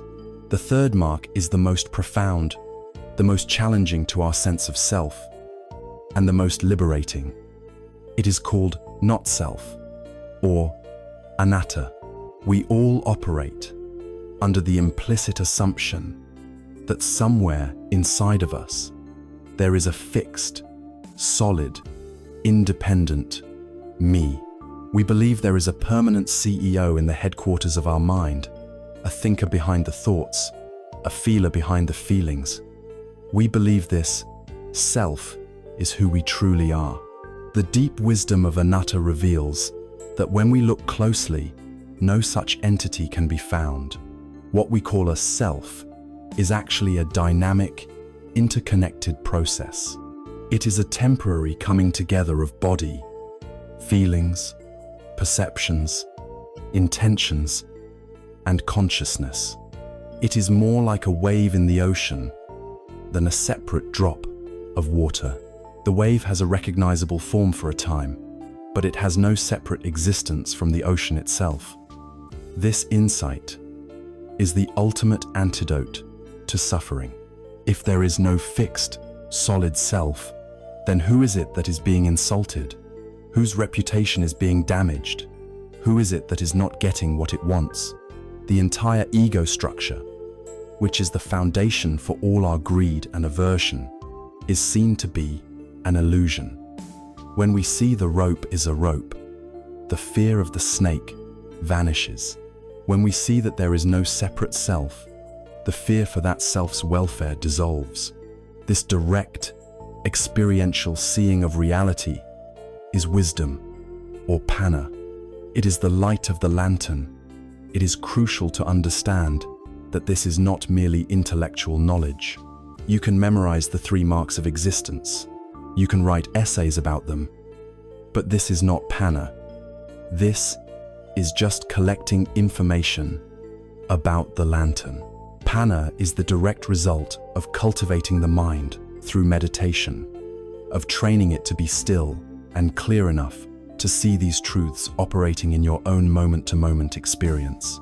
When our actions begin to flow from this place of wisdom, they are naturally wholesome. They are no longer driven by the ignorant impulses of greed and aversion. An action rooted in wisdom is a karma that leads not to more bondage, but to liberation. It is the beginning of the end of suffering. We now understand that our deepest affliction is a kind of blindness, and the cure is to cultivate the light of wisdom. But as we embark on this path of lighting our lantern, what do we do about the garden we have already planted? What about the countless seeds of anger, craving, and ignorance that already lie dormant in the soil of our minds? Is there a way to actively tend to this garden, to purify the soil, and to ensure that we are not simply condemned to live out the harvest of our ignorant past? Having walked through the shadows of the three poisons: greed, aversion, and delusion, we arrive at a clear and sobering understanding. Our minds are like gardens, and for many years, perhaps for many lifetimes, we have been gardening in the dark. Unconsciously, driven by the blindness of ignorance, we have scattered countless seeds of unwholesome karma. The soil of our consciousness is filled with the dormant roots of our past actions, waiting for the right conditions to sprout. This realization could lead to despair, a feeling that we are hopelessly entangled in a thorny mess of our own making. But the path of wisdom does not leave us there. It hands us the tools of a skillful gardener and teaches us how to tend to the plot of land we have inherited from our past selves.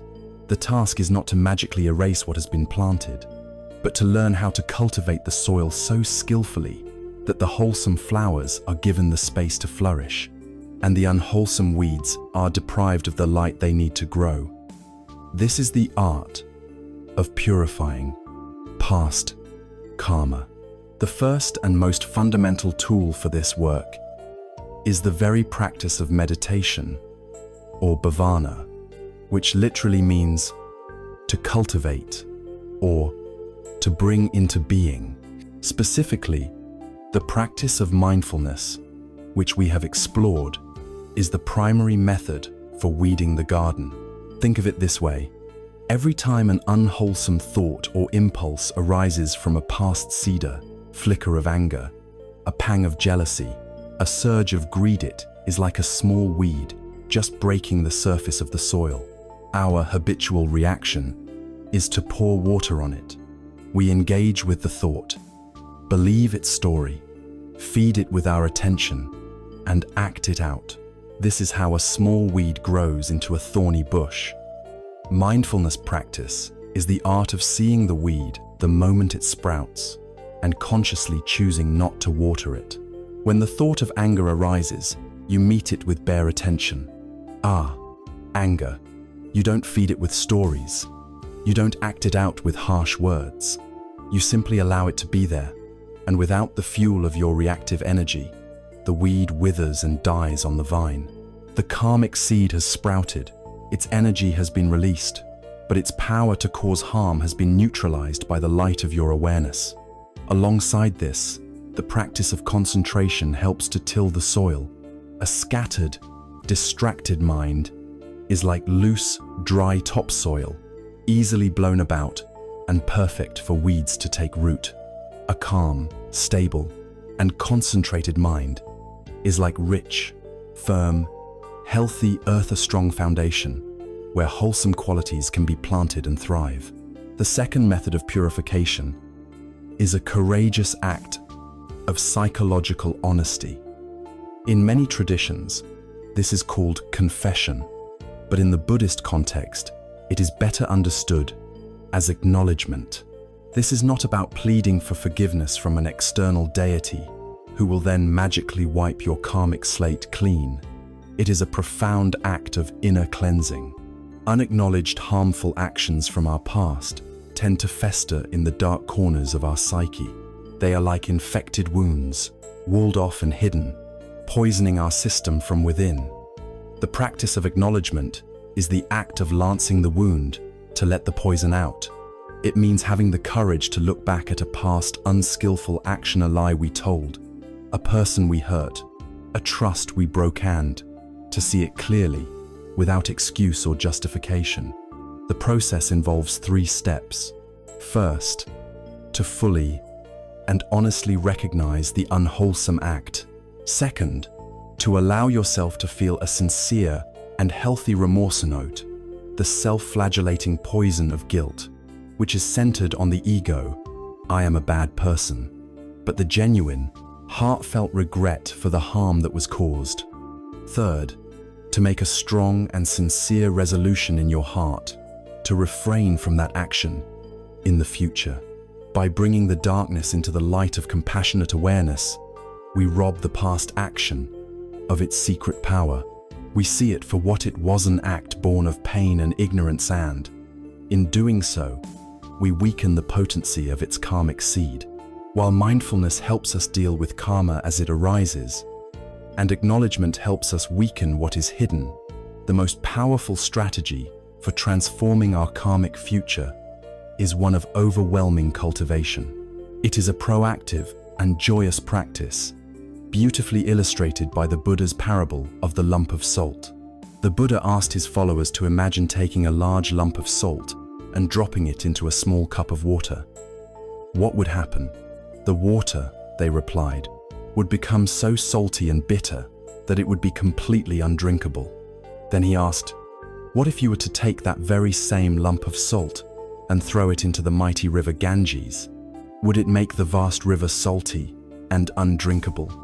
Of course not, they answered. The sheer volume of fresh, flowing water would dilute the salt so completely that its taste would be imperceptible. The lump of salt, the Buddha explained, is a past, negative, karmic action. The small cup of water is a life that is small and constricted, a mind that has generated very little goodness, compassion, or wisdom. In such a life, when a past negative karma ripens, its effect is powerful and overwhelming. It can define one's entire experience, making it bitter and painful. The great river Ganges, on the other hand, is a mind and life that has been made vast, deep, and expansive through the consistent and deliberate practice of wholesome deeds. The goal of karmic purification is to become the river. We do this by actively and joyfully planting as many wholesome seeds as we possibly can. Every act of generosity or dana, whether it is giving our time, our energy, our wealth, or simply a listening ear, is like a fresh stream flowing into our river. Every time we uphold ethical principles, or silabi, protecting life, speaking truthfully, and acting with integrity, we widen the riverbanks. Every moment spent in meditation and cultivating wisdom, or bhavana, deepens the river's channel. Acts of forgiveness, of caring for the sick, of showing kindness to animals, of rejoicing in the good fortune of others, each one of these is another tributary, adding its clean water to the flow. This practice does not erase the lump of salt.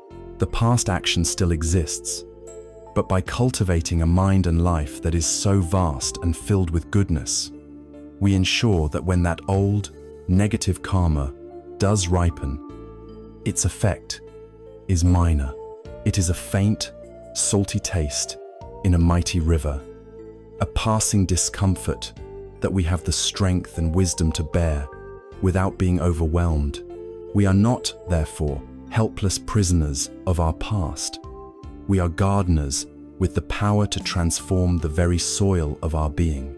Through the patient weeding of mindfulness, we can prevent old habits from growing strong. Through the courageous honesty of acknowledgement, we can cleanse the wounds of the past and weaken their hidden power. And most powerfully, through the joyous and proactive cultivation of goodness, we can become a great river, so vast and pure that any past negativity is effortlessly diluted and carried out to the great ocean of release. This dedicated work of tending our own inner garden is the very heart of the spiritual path. But our gardens are not isolated. We do not practice in a vacuum. We are all part of a vast, interconnected ecosystem. The health of one garden inevitably affects the health of those around it. How then does this law of cause and effect operate not just for the individual, but for the families, the communities, and the world we all share?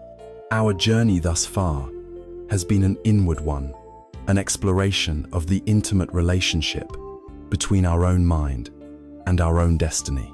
We have learned to see ourselves as the gardeners of our personal karma, with the power to purify the soil and choose the seeds we plant. But this inward focus, while essential, tells only half of the story. The garden of our mind is not a secluded plot surrounded by high walls. It is part of a vast, shared ecosystem, intricately connected to every other garden. The health of our plot affects the soil of our neighbor, and the winds that blow across the entire landscape carry seeds from one garden to another. The ancient poet John Donne wrote that, "No man is an island entire of itself. Every man is a piece of the continent, a part of the main." This is a deep, karmic truth. The modern Buddhist master, Thich Nhat Hanh, coined the term into being to describe this reality. It is the understanding that our very existence is relational. We are interwoven with each other and with our planet in a vast, intricate tapestry of cause and effect. A single thread in this tapestry has its own unique color and texture that is our individual karma. But its meaning, its beauty, and its very existence are defined by its relationship to all the other threads around it. To truly understand our lives, we must zoom out from the single thread and begin to see the magnificent and sometimes terrifying pattern of the whole tapestry. We must explore how our individual karmic streams flow together to create the great, powerful rivers of collective and generational karma. To grasp how this works, let us imagine a small, beautiful village nestled in a valley beside a crystal-clear river. For generations, this river has been the village's source of life. Its water is pure enough to drink. It is teeming with fish, and its banks are a place for children to play and for elders to rest. The river is the heart of their shared world. One day, a villager finishes a meal and has a small pile of scraps left over. Laziness overcomes him, and instead of taking the time to bury the trash, he thinks, "It's just a little bit. The river is so big, what harm can one small handful do?" He tosses it into the current, and it is swiftly carried away. The problem seems to have vanished. Soon after, his neighbor sees this and adopts the same easy solution. It becomes a habit, a small private act of carelessness, repeated independently by many of the villagers. Each person, acting alone, feels their individual action is insignificant. This is their individual karma, small seed of heedlessness, of disrespect for the source of their own well-being. At first, nothing seems to change, but slowly, imperceptibly, the accumulation of these thousands of small, selfish acts begins to alter the nature of the river. A slight murkiness appears in the water. The fish become a little harder to find. A faint, unpleasant smell begins to linger in the air on hot days. No single act of pollution can be blamed. Yet, the river is undeniably becoming sick. Then, one day, the ripening of this collective karma arrives with devastating force. Children who drink the water begin to fall ill. The fish population collapses, leading to food shortages. The once beautiful, life-giving river has become a toxic, foul-smelling stream, a source of disease and suffering for everyone in the village, including those who may have never thrown a single scrap into its waters. They are all suffering the consequences of their shared actions. The river is their collective karma made visible. This parable is the story of our world.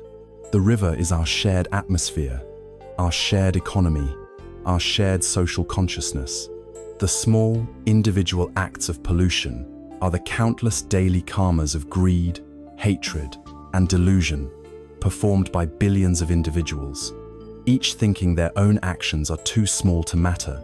And the large-scale crises that we face today are the polluted river. They are not random misfortunes or the fault of some abstract evil entity. They are the collective, karmic ripening of our shared habits. Consider the climate crisis. It is a perfect, planetary scale example of the village and the river. The collective thirst for more convenience, more consumption, more travel, more profiteers led billions of individuals and corporations to perform small, repeated acts of pollution. Each car journey, each disposable product, each unit of energy derived from burning fossil fuels is a handful of trash thrown into our atmospheric river. The vipaka, the karmic fruit, is now ripening for all to see. The droughts, the superstorms, the wildfires, the floods. We are all, collectively, getting sick from the river we have poisoned. Look at systemic economic inequality. It is the ripening of the collective karma of greed. When systems are designed to prioritize profit above human well-being, when exploitation is normalized, and when a culture celebrates endless accumulation, the result is a society where vast numbers of people are left in poverty and insecurity. This is the fruit of countless individual choices to value personal gain over collective good. War and political polarization are the ultimate expressions of collective aversion and hatred. The karmic seeds of dehumanizing language, of nurturing historical grievances, of celebrating aggression, and of seeing the world in terms of us versus them, when planted by millions, ripen into the horrific suffering of organized violence and a society torn apart by discord. This principle of shared karma also operates at the most intimate level of our lives, within our own families. This is the truth behind what people sometimes call a family curse or generational trauma. It is crucial to understand that this is not a mystical stain passed down through the bloodline. You are not being karmically punished for a crime your great-grandfather committed. That would be a cruel and unjust system, contrary to the principle that karma is primarily about one's own intention and action. The real mechanism of generational karma is the transmission of karmic habits, the passing down of ingrained patterns of thought, speech, and behavior from one generation to the next. Imagine a family where the primary response to stress and fear is anger. A grandfather, perhaps hardened by war, learned to suppress his vulnerability with a harsh temper. This is his karma. He never learned to communicate his feelings, so he shouted. His son, growing up in this environment, absorbs this lesson.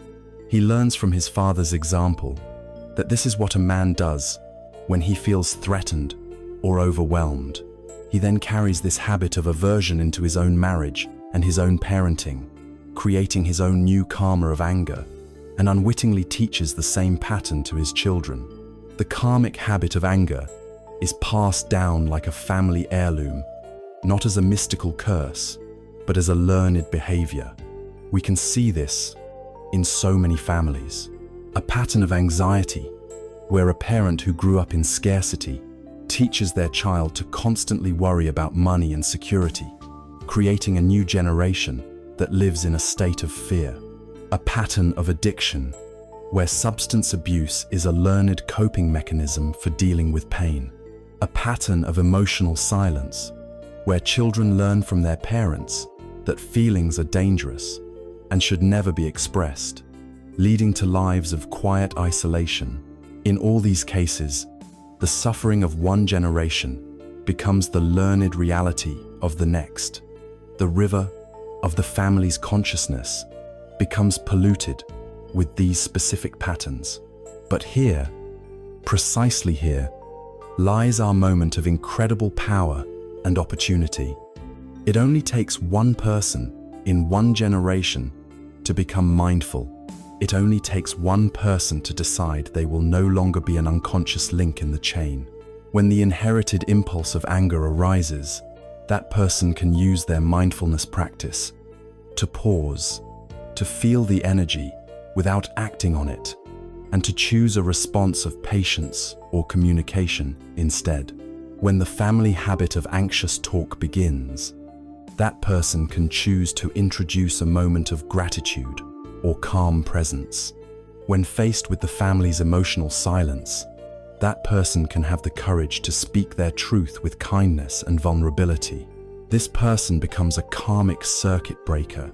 By refusing to unconsciously pass on the negative pattern, they not only heal themselves, but they protect all future generations from inheriting that particular brand of suffering. By cleaning their small stretch of the family river, they begin the process of purifying the entire downstream flow. Faced with the scale of collective suffering in the world, the climate crisis, war, injustice, it is easy to fall into despair and apathy. It is easy to think, the river is too polluted. What can my small actions possibly do? This is perhaps the most dangerous delusion of all. The karmic view teaches us the exact opposite. It teaches that the most profound and impactful action any of us can take to heal the world is to commit ourselves fully to healing our own minds. Every time you choose compassion over judgment, you are adding a drop of clean water to the river. Every time you resist the impulse of greed and practice contentment, you are helping to purify the stream. Every time you meet anger in yourself or in another, with patience and understanding, you are neutralizing a pollutant. A peaceful person radiates peace, which subtly affects their family, their workplace, their community. Your inner state is your ultimate contribution to the collective. To clean the entire river, the work must begin with the small patch of water flowing right at your own feet. We now have a wider perspective. We see that we are swimming in a vast ocean of causes and effects, a web of our own individual karma, interwoven with the collective karma of our world and the generational karma of our families. Suffering, when it arises, can be the ripening of a seed we planted yesterday, or our share in a harvest planted by generations before us.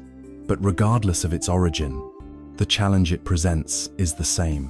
When pain, hardship, and difficulty appear in our lives, how do we relate to them?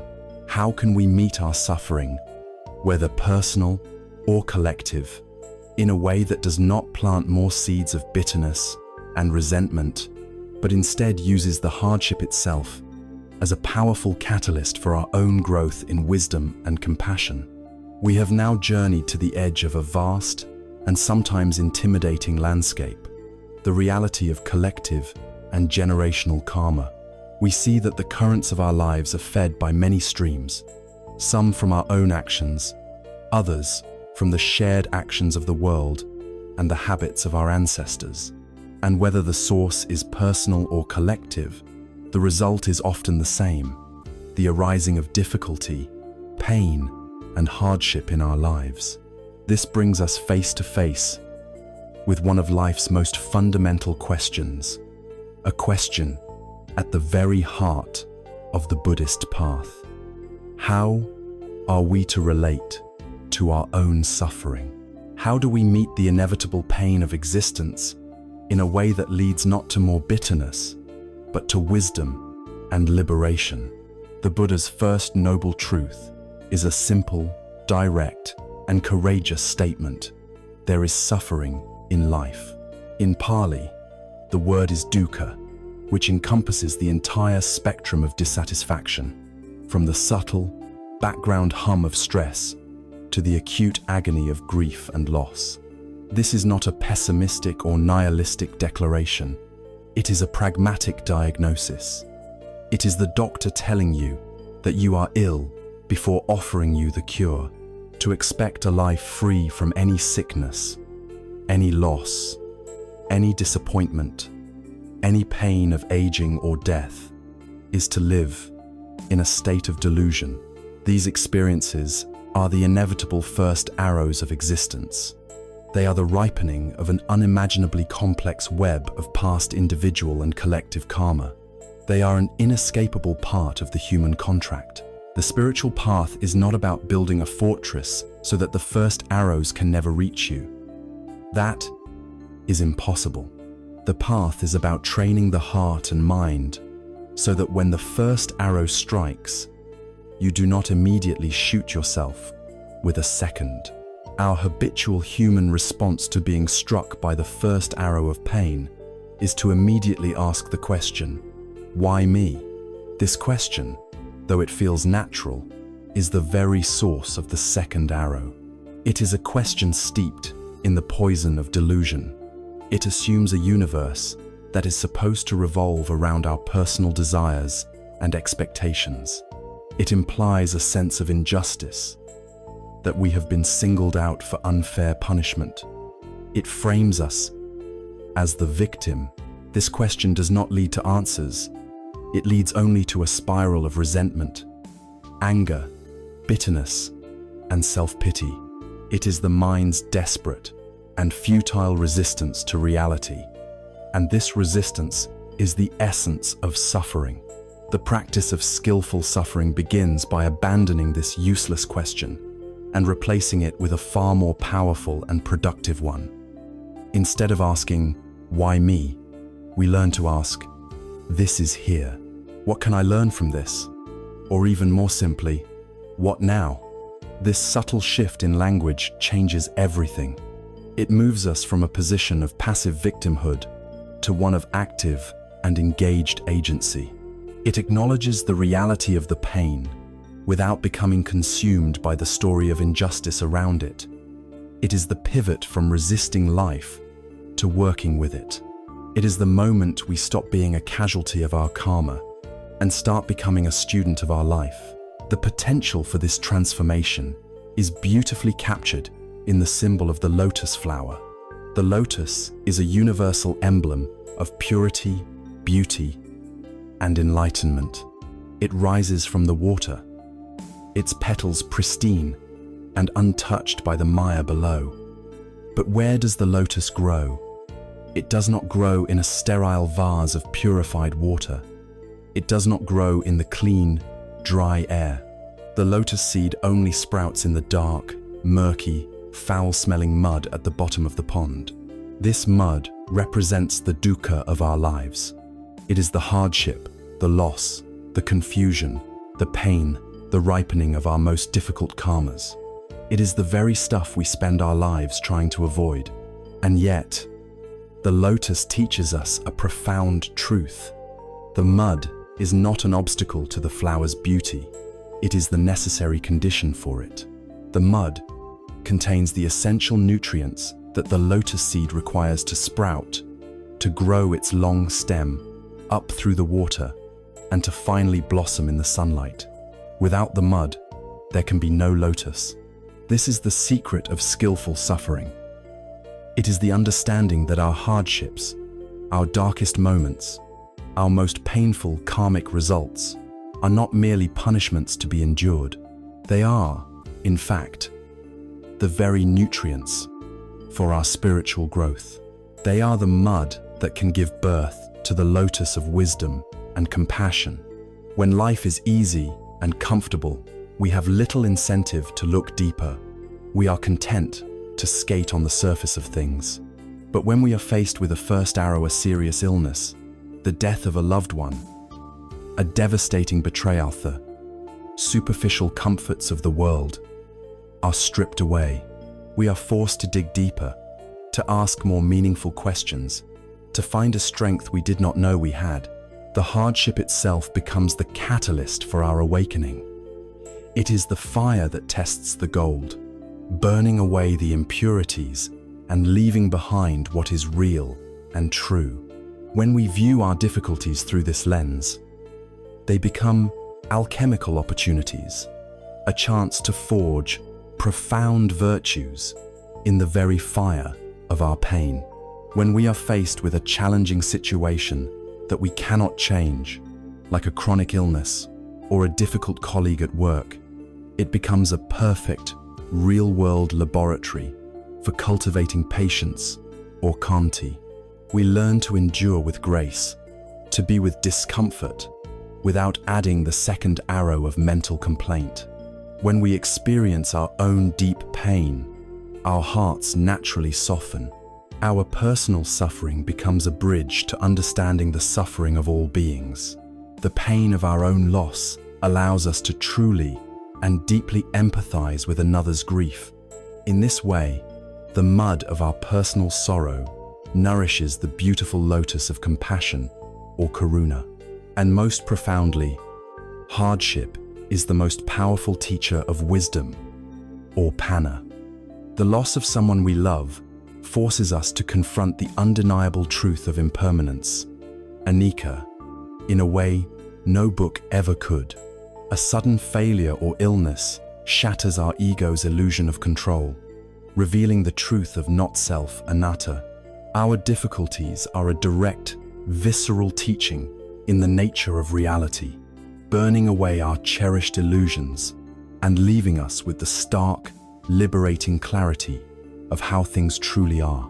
The art of skillful suffering, therefore, is not about seeking out pain or adopting a masochistic attitude.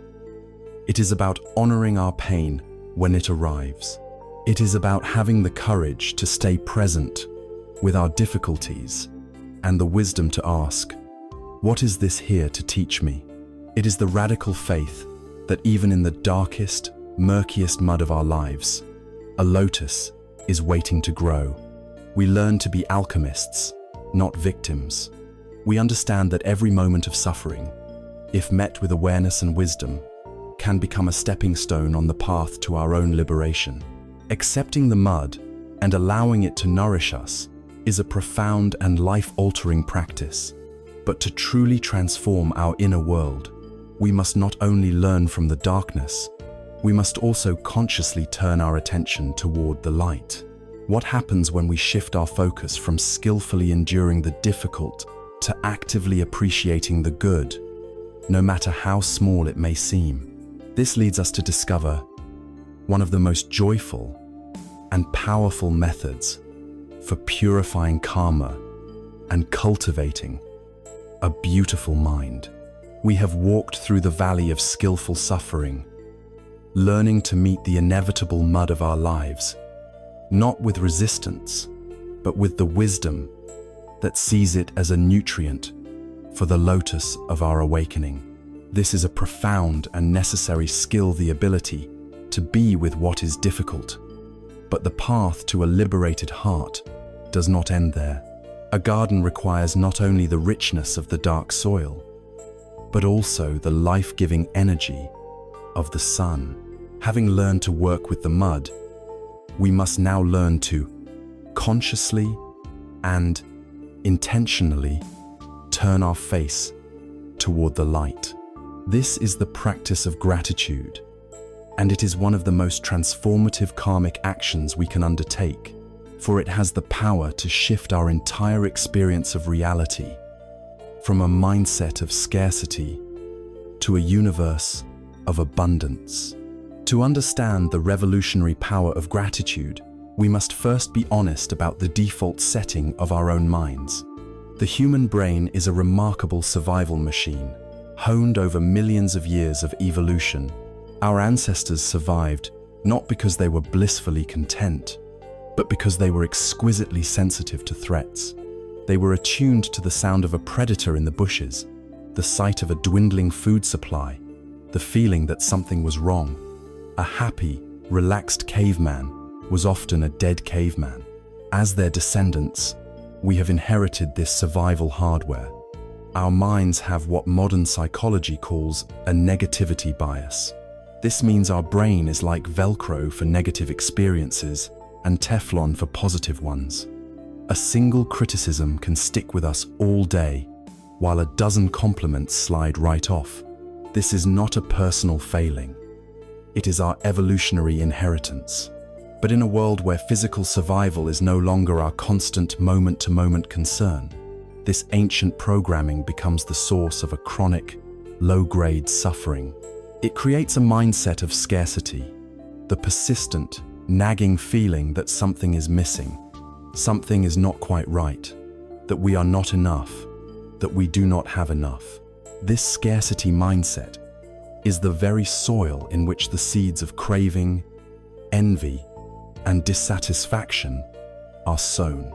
Gratitude, therefore, is not a fluffy, sentimental emotion that we passively feel when something good happens. It is a conscious, disciplined, and courageous practice. It is an intentional karmic act of rebellion against our mind's default setting. It is the choice to see our lives not through the lens of what is missing, but through the lens of what is present. There is an old story that perfectly illustrates this shift in perception. A man was walking through the marketplace, his heart heavy with complaint. His shoes were old and worn, with holes in the soles. As he walked, his mind was a storm of self-pity and resentment. He looked at the finely dressed merchants with their new leather shoes and felt the sting of envy. He saw laughing couples and felt the ache of his own loneliness. His entire reality was filtered through the single, narrow problem of his worn-out shoes. The vibrant colors of the market, the smell of spices in the air, the very miracle of his own body carrying him through the crowdle of it, was invisible to him, obscured by the fog of his grievance. Lost in this miserable state, he turned a corner and his eyes fell upon a man sitting on a blanket against a wall. The man was beaming, engaged in a joyful conversation with a friend. His face was radiant with life. The complaining man's gaze drifted downwards, and in that moment, his world came to a sudden, jarring halt. He saw that the joyful man had no feet. In that single, silent instant, the entire frame of his reality shattered. The terrible problem of his worn-out shoes was not just solved, it was annihilated. It was transformed into the profound and overlooked blessing of having feet to walk upon. Now, the deepest lesson of this story is not that we should feel good by comparing our situation to someone who is worse off. That is a shallow form of consolation. The real teaching is about the power of perspective. The man's suffering was not caused by his old shoes. It was caused by his complete failure to recognize the gift of his own 2 feet. Gratitude is the practice of consistently and intentionally remembering the gifts we have that we take for granted. It is the art of widening our frame of reference beyond our immediate problems and complaints to include the vast, ever-present reality of what is good, what is working, what is a blessing. This practice is a form of potent, skillful mental karma, or mano karma. Every time we consciously generate a feeling of gratitude, we are performing a wholesome mental action. The intention is to notice and appreciate goodness. This single act is a direct antidote to the 3 poisons. It counteracts craving, because when you feel grateful, you experience a sense of fullness, of having enough, which quiets the desperate thirst for more. It counteracts aversion, because it is impossible to feel genuine gratitude and anger or resentment at the same time. A grateful heart is a soft and forgiving heart, and it counteracts delusion because it forces us to see our lives more truthfully, recognizing the myriad causes and conditions that support our existence, which we normally ignore. This creates a powerful, virtuous karmic cycle. When you intentionally look for things to be gratful for, you begin to notice more and more of them. Your mind, which was once trained to scan for threats and problems, becomes retrained to scan for blessings and beauty. This new habit of mind creates a sustained inner feeling of contentment and abundance. A person who feels abundant is far less likely to act out of greed, jealousy, or stinginess. A person who feels content is far more likely to act with patience, kindness, and generosity. These wholesome actions of body and speech then plant seeds for a more harmonious and peaceful life, which in turn gives you even more to be grateful for. You move from the vicious cycle of scarcity, where lack creates craving, which creates more lack, to the virtuous cycle of abundance, where appreciation creates contentment, which creates more appreciation. A beautiful expression of this is the cultivation of what is known as sympathetic joy. or mudita. This is the practice of feeling genuine happiness for the good fortune, success, and happiness of others. For a mind trapped in the scarcity mindset, another person's success is often felt as a threat, a painful reminder of one's own perceived lack.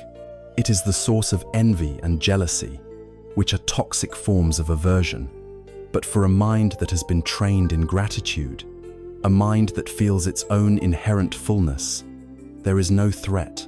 It is possible to see another person's joy and to rejoice with them as if it were your own. This is a profound karmic purifier. It costs nothing, and yet it multiplies the amount of happiness in the world.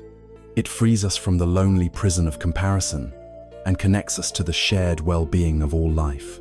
Modern neuroscience is now beginning to validate this ancient wisdom, showing that consistent gratitude practice can literally rewire the neural pathways in our brain, strengthening areas associated with empathy, happiness, and emotional resilience.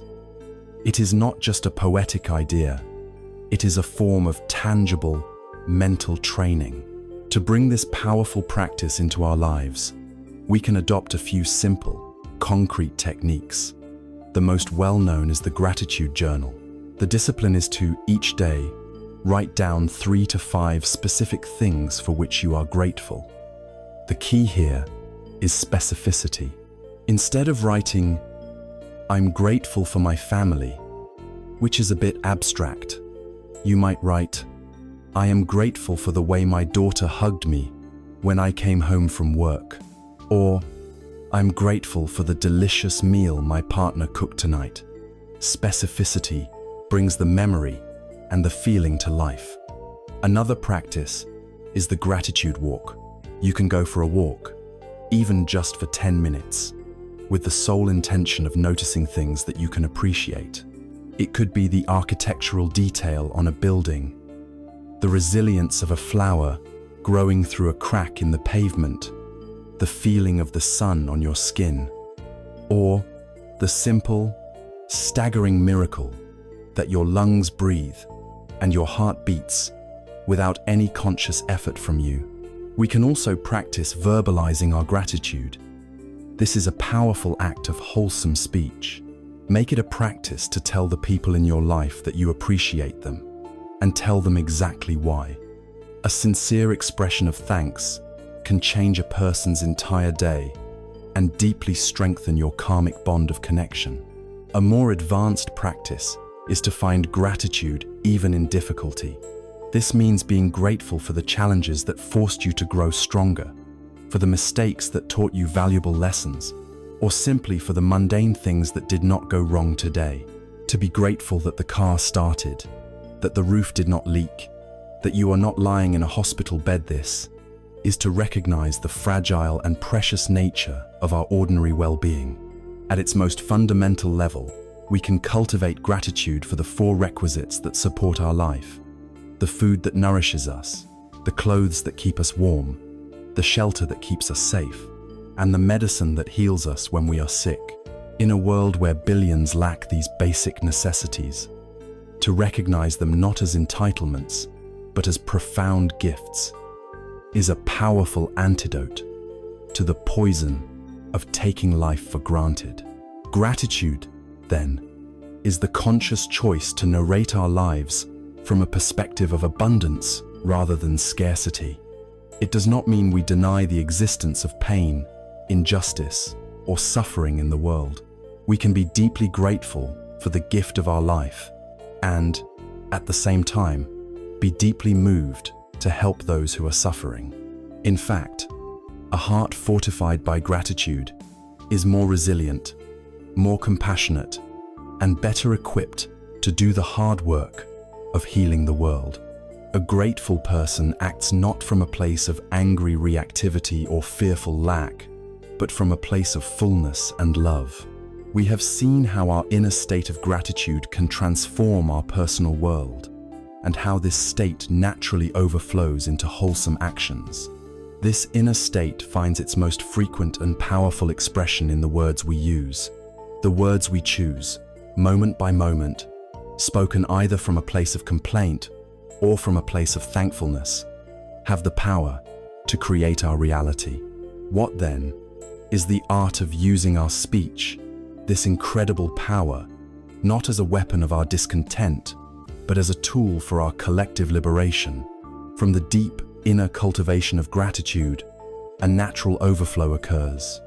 A heart that is full of appreciation seeks to express itself, and its most common and immediate tool is language.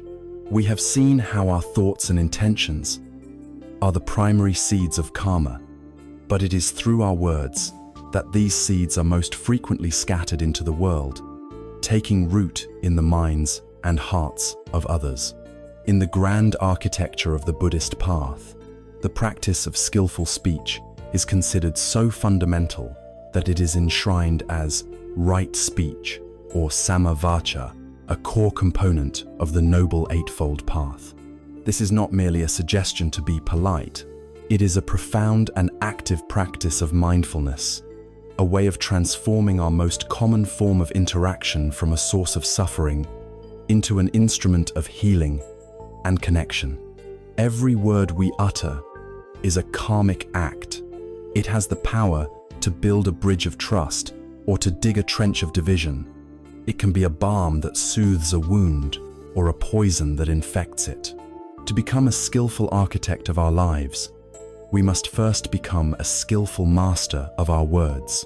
The practice of right speech is traditionally defined in 4 parts, focusing first on what we must learn to abstain from. The first is abstaining from false speech. This goes far beyond simply telling outright lies. It includes all forms of verbal dishonesty, the subtle exaggerations we use to make our stories more impressive, the convenient omissions that paint us in a more favorable light, the insincere flattery we offer to get something we want, and the promises we make with no real intention of keeping. The root of false speech is nearly always fear of consequences, fear of not being liked or greed. The karmic result of planting these seeds of deception is a life shrouded in a fog of mistrust. We find that others do not trust us, and that we ourselves are often deceived. We create a world where truth is slippery, and relationships lack a solid foundation. The second abstention is from divisive speech. This is the use of words to create enmity and discord, to turn one person or group against another. In its most common form, it is the poison of gossip speaking ill of someone who is not present, sharing a rumor that damages their reputation. But it also includes more insidious forms, like pitting one colleague against another in the workplace to advance our own position, or engaging in the kind of political or social rhetoric that dehumanizes an opposing group, framing them as the enemy. The intention here is to build ourselves up by tearing others down, an act rooted in aversion and insecurity. The karmic fruit is a life of loneliness. We find our own friendships are fragile and that we are surrounded by an atmosphere of disharmony and suspicion, the very discord we help to create. The third is abstaining from harsh speech. This is the karma of anger made audible. It is the use of words as weapons. This includes obvious forms like yelling, cursing, and verbal abuse, but also the more subtle violence of cutting sarcasm, belittling comments, incessant nagging, and condescending tones. The intention is to cause pain, to assert dominance, or to vent our own inner turmoil onto someone else. It is a direct and toxic expression of aversion. The ripening of this karma is that we find ourselves living in a harsh world. We are forced to hear many unpleasant things.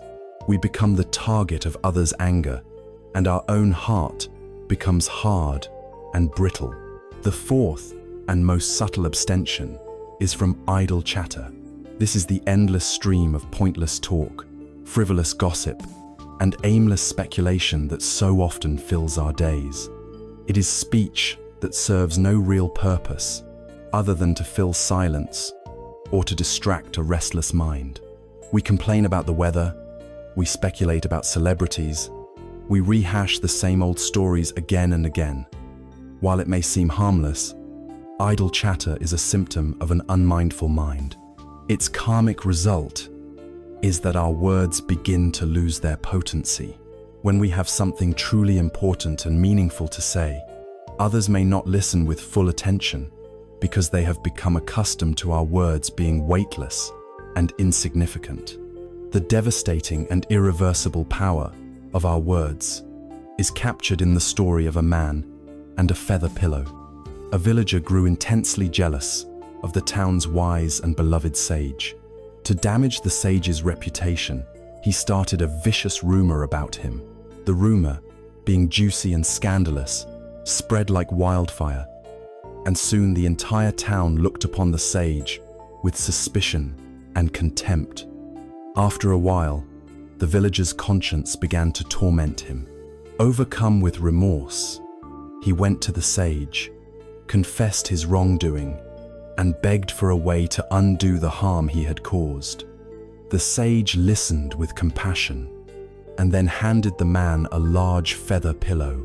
"Go to the hill at the center of town," the sage instructed. "Cut open this pillow and shake every last feather into the wind." The man, though confused, did as he was told. He watched as the thousands of tiny feathers were caught by the breeze and scattered in every direction, disappearing over rooftops and into distant fields. He returned to the sage and said, "I have done as you asked." The sage nodded and then said, "Good. Now, for your final task. Go and gather every single feather and bring them back to me." The man was horrified. "But master," he cried, "that's impossible. The wind has carried them everywhere. I can never get them back." The wise sage looked at him with sad eyes and said, "So it is with your words. They are as easy to release as these feathers, and just as impossible to reclaim." This story reminds us of the profound responsibility we carry every time we speak. But right speech is not just about avoiding harm. It is also about the active cultivation of beneficial speech. As a practical guide for this, we can use a simple filter known as the 3 gateways. Before we speak, especially in a sensitive situation, we should pause and ask our words to pass through these 3 gates. The first gate asks, "Is it true?" If what we are about to say is not true, we should not say it. The second gate asks, "Is it kind?" If something is true but not kind, we must use our wisdom. Perhaps it is better left unsaid, or perhaps we need to find a more skillful and gentle way to express it. The third gate asks, "Is it necessary or beneficial?" Something might be both true and kind, but if it serves no useful purpose, it may just be idle chatter. In this case, noble silence is often the most skillful response. A word that can pass through all 3 gateways is a word that is very likely to be right speech, a word that will create wholesome karma for ourselves and others. In our modern digital age, the karma of speech has been placed in a super collider. The anonymity and distance of the internet can disinhibit our worst impulses. A single hateful comment, a piece of fake news, or a slanderous post can be amplified and replicated millions of times in an instant, scattering karmic feathers on a global scale. Yet, this same technology offers an unprecedented opportunity to practice wholesome speech. We can use our platforms to share words of encouragement and praise. We can post articles that promote truth, understanding, and reconciliation. We can send a private message of support to someone who is struggling. We can consciously choose to be a voice of clarity and compassion in a sea of digital noise. Right speech is ultimately a practice of deep listening, listening to the world around us, and listening to the intentions within our own hearts before we speak. It is the art of transforming our words from unconscious reactions into conscious creations. Each sentence becomes an opportunity to reduce suffering and increase connection. When we begin to align our words with the principles of truth, kindness, and benefit, and we commit to upholding our physical actions with the same integrity, we are building the foundation of a truly ethical life. But this integrity must permeate every aspect of our existence, including the one that occupies the majority of our waking hours. How do we ensure that the very way we earn our living is not a source of harm, but is itself an integral part of our spiritual path? As we continue to weave the fabric of a skillful life, integrating mindful action and truthful speech into our daily habits, we arrive at the domain that occupies the vast majority of our waking hours: our work. For many in the modern world, our career is a segregated part of our existence. It is the realm of stress, compromise, and necessity.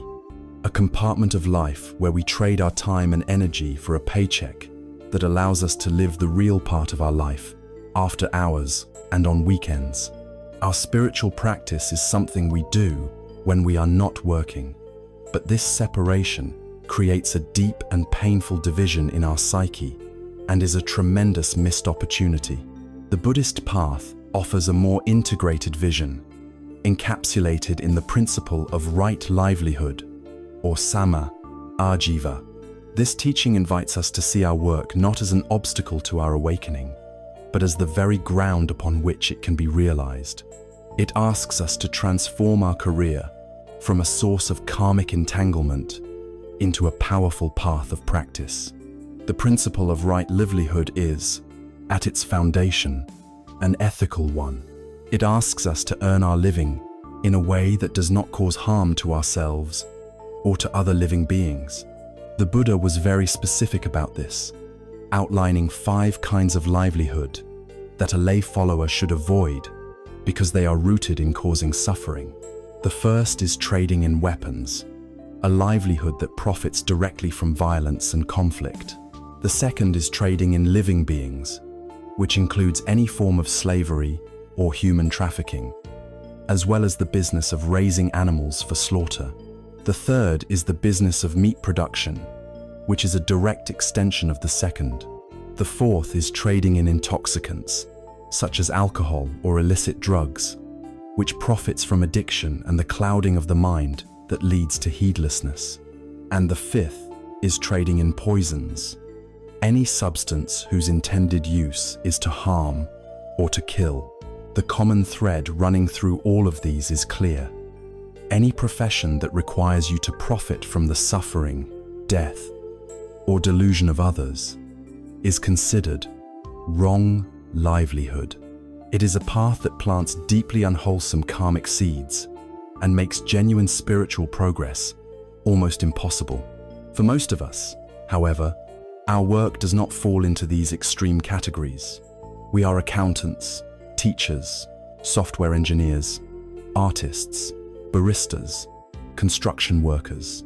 How does the principle of right livelihood apply to us?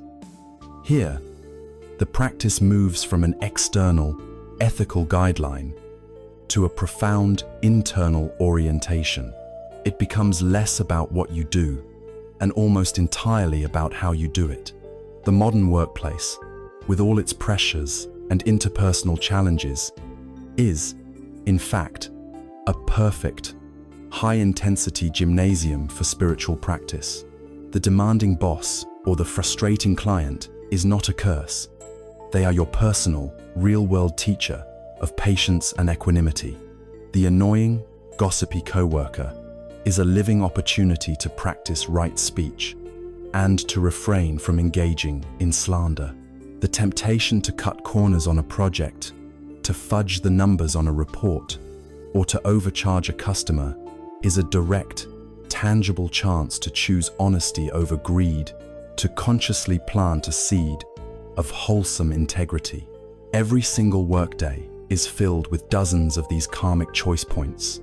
The secret to transforming our work into a spiritual path lies in shifting our intention from one of mere profit or advancement to one of mindfulness and service. This is beautifully illustrated in the ideal of the master craftsperson. Like a traditional woodcarver, when a master carver works, they are not just mechanically going through the motions to produce a table that they can sell. Their mind is not wandering, thinking about the weekend or resentful about a past argument. Their practice is one of deep, embodied presence. They are in a relationship with their materials. They feel the texture and the grain of the wood, listening to what it wants to become. Their breath is calm and steady. Their mind, their body, the chisel in their hand, and the wood on the bench become one seamless, flowing process. Their work is a meditation in action. The intention is not just to get the job done, but to do it with the utmost care, quality, and integrity, to bring forth the inherent beauty in the raw materials. The result is not just a table, but an object infused with presence and care. This very same quality of attention can be brought to any profession. A computer programmer can write code not just to meet a deadline, but with mindfulness and elegance, seeking to create a program that is clean, efficient, and genuinely useful for the person who will use it. A barista can prepare a cup of coffee not as a mindless automaton, but with full attention, and then offer it to the customer with a moment of genuine human connection and a kind word, transforming a simple commercial transaction into a moment of shared well-being. A janitor can clean a room with the intention of creating a space of order, peace, and health for the people who will use it, turning a mundane task into an act of service. When we bring this level of mindful presence to our work, the division between work life and spiritual life begins to dissolve. The frustration and boredom that so often accompany our jobs are replaced by a sense of engagement and purpose. We stop working and start practicing. This leads to a further deepening of our intention, where we begin to see our livelihood through the lens of service. We can ask ourselves, what is the ultimate purpose of this work? How does it contribute to the well-being of others? At first glance, many jobs may not seem to have a lofty purpose, but with a shift in perspective, a noble intention can be found almost anywhere. A bus driver is not just operating a machine. They are a public servant who is safely connecting people to their jobs, their families, and their medical appointments. A grocery store clerk is not just scanning barcodes. They are a vital link in the chain that provides nourishment to their entire community. An accountant is not just crunching numbers. They are creating order out of chaos, allowing businesses to function smoothly and provide jobs for others. When we consciously adopt this attitude of service, the karmic quality of our work is transformed. The primary motivation shifts from the poison of greed, what can I get from this job? How much can I earn? To the wholesome qualities of generosity and compassion. What can I give in this role? How can I be of benefit? This shift in intention infuses every hour of our workday with positive, wholesome energy. It aligns our professional life with our deepest spiritual values, healing the split between who we are and what we do. Our work becomes less of a burden to be endured and more of an expression of our best selves. Right livelihood, then, is not about everyone quitting their jobs to become monks or social workers. It is the far more challenging and integrated practice of bringing monastic qualities of mindfulness, patience, integrity, and compassion into the complex world of our modern careers. It is about understanding that our desk can be our meditation cushion, our difficult client can be our guru, and our daily tasks can be our sacred ritual. By seeing our work as our practice, we ensure that the largest portion of our life is not spent accumulating a karmic debt of stress and compromise, but is instead a powerful engine for generating wholesome karma. As we begin to weave these different threads of the path together, skillful action, truthful and compassionate speech, and a mindful, ethical livelihood, we move beyond practicing isolated techniques. We begin to live a life of seamless integrity. And as these different facets of the path start to support and reinforce one another, the outline of a much larger goal starts to come into focus. What is the ultimate destination to which this entire path of skillful karma is leading us? We have spent a great deal of time learning the art of skillful gardening, how to cultivate a life of integrity through our actions, our words, and even our work. We have learned to practice mindfulness, to work with difficult emotions, to cultivate gratitude, and to see our livelihood as a path of practice. A natural question arises from all this effort. What is the point? What is the ultimate aim of all this striving, this cultivation of wholesome karma? The immediate and obvious answer is that it leads to a better life. By planting seeds of kindness, generosity, and mindfulness, we naturally harvest a life of greater peace, stronger relationships, and deeper contentment. This, in itself, is a worthy and beautiful goal. It is the art of transforming our karmic prison cell into a comfortable and pleasant dwelling. But the ultimate teaching of the Buddha points to a reality far more radical and liberating than simply redecorating our cell. It suggests that the true goal is not just to improve our position within the prison, but to realize that the walls are an illusion and to walk out into the boundless freedom beyond. This is the goal of liberation from the endless, repetitive cycle of cause and effect, the wheel of karma, known as samsara. To understand liberation, we must first look unflinchingly at what we are being liberated from. Samsara is the ocean of worldly existence in which we are adrift. It is the relentless cycle of birth, death, and rebirth, propelled by the engine of our own karma. It is crucial to understand that this is not just a theory about what happens after we die. We experience the turning of this wheel in every moment of our lives. The driving forces that keep the wheel spinning are the three poisons we have already explored: greed, aversion, and delusion. Our ignorant craving for pleasure and our angry resistance to pain create the karmic momentum that binds us to this cycle, life after life, moment after moment. The different realms of existence described in Buddhist cosmology can be understood not just as physical places, but as profound psychological landscapes, states of mind that we can experience right now. When our mind is consumed by unrelenting rage, paranoia, and hatred, we are experiencing a living hell realm.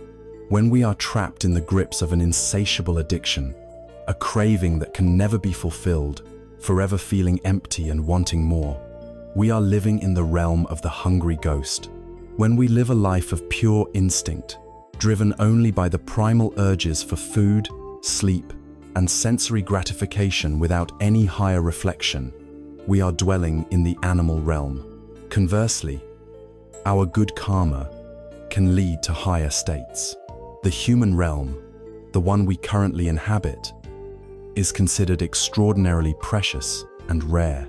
It is the sweet spot of samsara, a realm where there is enough pleasure to motivate us, but also enough pain to remind us of the need for a deeper solution.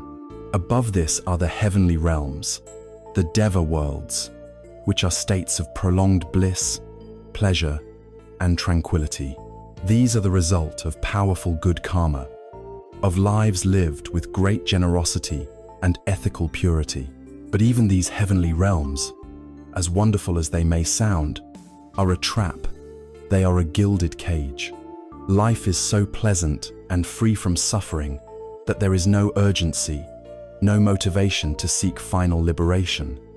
And because they are part of the conditioned world, they are impermanent. When the good karma that propelled a being into a heaven realm is exhausted, they inevitably fall back down into lower, more painful states of existence. This is the core problem of samsara. No place on the wheel is a permanent refuge. Whether we are in a state of agony or a state of bliss, we are still bound to the same relentless, repetitive cycle of rising and falling, of pleasure followed by pain, of gain followed by loss.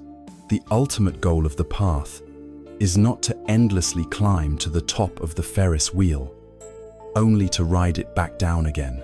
The goal is to find the courage and wisdom to step off the ride completely and find our footing on the firm, unmoving ground. This firm ground, this reality that lies beyond the turning wheel of samsara, is called nibbana or nirvana. It is one of the most profound and most misunderstood concepts in all of spirituality.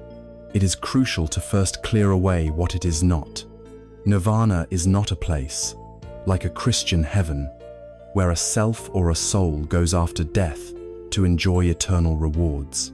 Nor is it a state of complete annihilation or nothingness, a blank void of non-existence. The word nibbana literally means to extinguish or to blow out, as one blows out the flame of a candle. The question then is, what exactly is being extinguished? The answer is simple and direct. What is extinguished are the three fires of greed, aversion, and delusion. It is the complete and utter cessation of these three poisons in the mind. When the fuel of craving, hatred, and ignorance is no longer supplied, the fires of suffering simply go out. All the experiences we have within samsara war thoughts, our feelings, our bodies, the world itself are conditioned. This means they arise due to a web of causes and conditions. And because those causes and conditions are always changing, all conditioned things are impermanent. Nibbana is the unconditioned. It is the one reality that is not born from causes, that does not change, and that does not die. It is the deathless, the timeless, the ultimate peace that is beyond all the turmoil of cause and effect. It is a reality that cannot be fully described with our conditioned language. Just as a person born blind cannot be made to understand the color blue through words alone, but it can be known, and most importantly, it can be experienced in this very life. Nirvana is not merely a post-mortem state. Every moment that your mind is free from the grip of greed, hatred, and delusion, every moment of pure, selfless compassion, every moment of deep, silent presence, every moment of liberating insight is a temporary taste, a fleeting glimpse of the peace of Nibbana. The full attainment of an enlightened being is the permanent and irreversible extinguishing of the three fires, so that they can never arise again. This leads to a fascinating question. If an enlightened being, known as an arhat, has extinguished the very roots of karma, do they become an inert, inactive statue? If they no longer create karma, do they simply stop acting in the world? The answer is no. Their engagement with the world becomes even more pure and beneficial. The distinction is explained through a beautiful analogy of a lake. An ordinary person's life is like standing on the shore of a lake and constantly throwing stones into it. Each stone is a karmic action, an act driven by the ego's intentions of greed, aversion, or delusion. Each stone creates a complex series of ripples that spread out and interact with other ripples, creating a constantly turbulent surface.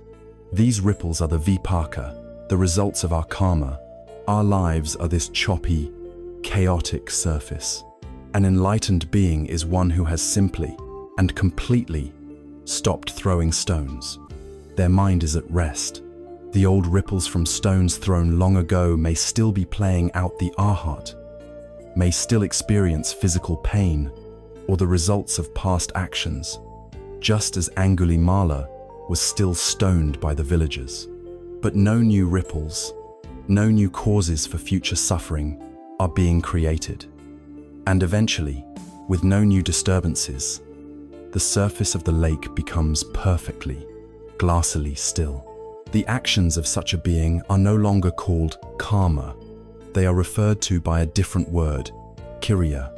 A kriya is an action that is karmically barren or functionally inoperative, because it is utterly free from any self-serving intention. Because there is no egoic attachment to the outcome, the action leaves no karmic trace. It is a pure, spontaneous, and perfect response to the needs of the present moment. Think of a perfectly clean and flawless mirror. When you stand before it, it reflects your image perfectly, without distortion. When you move away, it reflects the empty space. Its reflection is an immediate and pure response to what is present, but it does not hold on to the image. It does not create a residue. The actions of our heart are like this. Their compassion flows effortlessly, not as a good deed performed to gain merit, but as the natural radiance of an awakened heart. Their wisdom manifests spontaneously, not as a clever thought to impress others, but as the most appropriate and beneficial response to a situation. Their engagement with the world is flawless, because it is no longer filtered through the distorting lens of a self that wants something or is afraid of something. This, then, is the ultimate goal of the path. It is a journey that moves us beyond the simple duality of good karma and bad karma. While we must certainly use wholesome karma to create the favorable conditions for practice, the final aim is to transcend the entire system.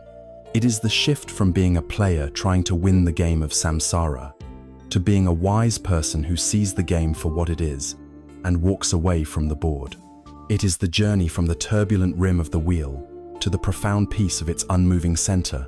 This goal of nibbana, of final liberation, can feel impossibly distant and abstract, the lofty peak of a mountain shrouded in clouds. It is, but the path to the highest peak is not made by a single giant leap. It is made by taking one concrete, grounded step after another. And one of the most powerful and immediate steps we can take on this journey, a step that begins to unburden us from the karmic weight of the past and opens our hearts to the possibility of freedom, is a single, profound act. It is an act that directly addresses the resentments and ill will that bind us most tightly to the painful turning of the wheel. It is the courageous and healing act of forgiveness. We have stood at the summit and glimpsed the ultimate goal of the path, Nibbana, the final liberation from the entire, wearying cycle of karma and rebirth. This goal, the complete extinguishing of the fires of greed, aversion, and delusion, can feel impossibly high and distant. But the journey to the highest peak is taken one step at a time, and the path begins right here, on the ground of our own hearts, with the baggage we are currently carrying. Before we can ascend, we must first learn to set down our heaviest burdens. And for most of us, the heaviest and most poisonous burdens we carry are our grievances, our resentments, and our refusal to forgive. The act of forgiveness, therefore, is not a minor detour on the spiritual path. It is one of the most essential and powerful first steps toward freedom. We often believe that holding on to anger and resentment is a way of punishing the person who hurt us. We feel that by replaying their transgression in our minds, by nurturing our sense of righteous indignation, we are somehow holding them accountable. But this is a profound delusion. The ancient teaching is simple and direct. Holding on to anger is like grasping a hot coal with the intent of throwing it at someone else. You are the one who gets burned first. The person who harmed you may be living their life, completely unaware of the turmoil in your mind. Meanwhile, you are the one marinating in the stress hormones. You are the one whose peace is destroyed. You are the one planting fresh karmic seeds of hatred and ill will in your own consciousness, seeds that will ripen into your own future suffering. The refusal to forgive is a prison we build for ourselves, bar by painful bar, thinking we are building it for another. Forgiveness is the act of realizing that you are both the prisoner and the jailer, and that you hold the key to your own release. The nature of this self-inflicted burden is beautifully illustrated in the story of two Zen monks on a long journey. One was a senior monk, wise and experienced, and the other a young, earnest junior monk, scrupulous about following the monastic rules. One of their most serious vows was to avoid all physical contact with women. After walking for many hours, they came to a river that had been swollen by heavy rains. Its current, swift and dangerous. On the riverbank stood a young woman in fine clothes, clearly distressed and unable to cross without ruining her silks and risking her safety.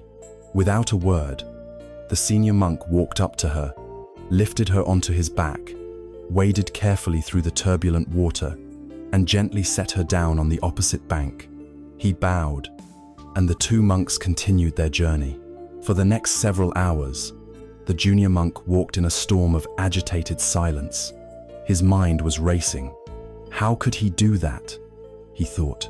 He is a senior monk, yet he broke one of our most sacred vows. He touched a woman. He carried her. This is a serious transgression. He replayed the scene over and over, his indignation growing with every step. He was building a case, judging his master, consumed by the event. He was carrying the woman on his back, mentally, long after she had been left at the river. Finally, unable to contain his agitation any longer, he burst out, "Master, I must speak. I am deeply troubled. Back at the river, you broke our vows. You touched and carried a woman." The senior monk stopped, looked at his young companion with genuine surprise and a deep, compassionate calm. "Oh, that woman," he said. "I left her by the riverbank hours ago. Why are you still carrying her?" This story is a perfect teaching on the nature of karmic entanglement. The senior monk performed a pure act of compassion, a selfless response to the suffering in front of him. His action was free from lust or attachment, and so he was able to immediately let it go, leaving no karmic trace in his mind. The junior monk, however, though he never touched the woman, became completely ensnared by the idea of the event. He allowed the incident to become a source of judgment, anger, and inner turmoil, creating hours of negative mental karma for himself. He was not burdened by the action, but by his refusal to let it go. We are all, in our own lives, the junior monk. We carry around the ghosts of past hurts, the memory of insults, the injustice of betrayals. The events are long over, but we keep them alive in our minds, allowing them to poison our present moment. Forgiveness is the simple, courageous act of leaving the woman at the riverbank. It is vital to understand what forgiveness is and what it is not. Forgiveness is not about condoning harmful behavior. It is not saying what you did was okay. It is not about absolving the other person of their responsibility for their actions. It does not mean you must forget what happened, or that you must trust that person again, or even that you must allow them to remain in your life. You can forgive someone completely and still make the wise decision to never see them again. Forgiveness is an internal act of self-liberation. When someone harms us, we feel they have created a debt. They owe us an apology, or remorse, or some form of payment for our pain. To hold a grudge is to obsessively carry the ledger of this debt, constantly reviewing it and demanding payment. Forgiveness is the unilateral, executive decision to cancel the debt. You do it not for their benefit, but for yours, because you realize that the act of carrying the ledger is far heavier and more poisonous than the original debt itself. From a karmic perspective, holding on to resentment is the act of continuously replanting the seed of ill will in our own mind. Forgiveness is the conscious choice to stop planting that seed. It is the decision to stop watering the weeds of hatred in our own garden. As difficult as it can be to forgive others, many of us find that the hardest person to forgive is ourselves. We carry the memory of our own past mistakes, our own foolish words, our own harmful actions, like a sack of heavy stones. We engage in endless cycles of guilt, shame, and self-recrimination, believing that by punishing ourselves, we are somehow atoning for the past. But this too is a form of aversion, a hot coal pressed firmly against our own heart. Self-forgiveness is the practice of applying the same compassion to ourselves that we might learn to offer to a dear friend. It is the wisdom to look back at our past self and see the ignorance, the pain, the fear, or the craving that drove our unskillful action. It is about acknowledging the harm done, learning the lesson with humility, and then making the conscious and compassionate choice to set the heavy bag of stones down and walk on, lighter and wiser. Clinging to guilt does not help the people we may have harmed, and it certainly does not help us. It simply keeps us trapped in a negative mental state, making it more likely that we will act out of that same pain in the future. True transformation requires the courage to forgive ourselves. The act of forgiveness, then, is the ultimate practice of letting go. It is the intentional severing of the toxic karmic cords that bind us to painful people and events in our past. It is a powerful declaration of our freedom, a refusal to allow yesterday's pain to define today's peace. When we forgive, we are not changing the past, but we are radically changing our future.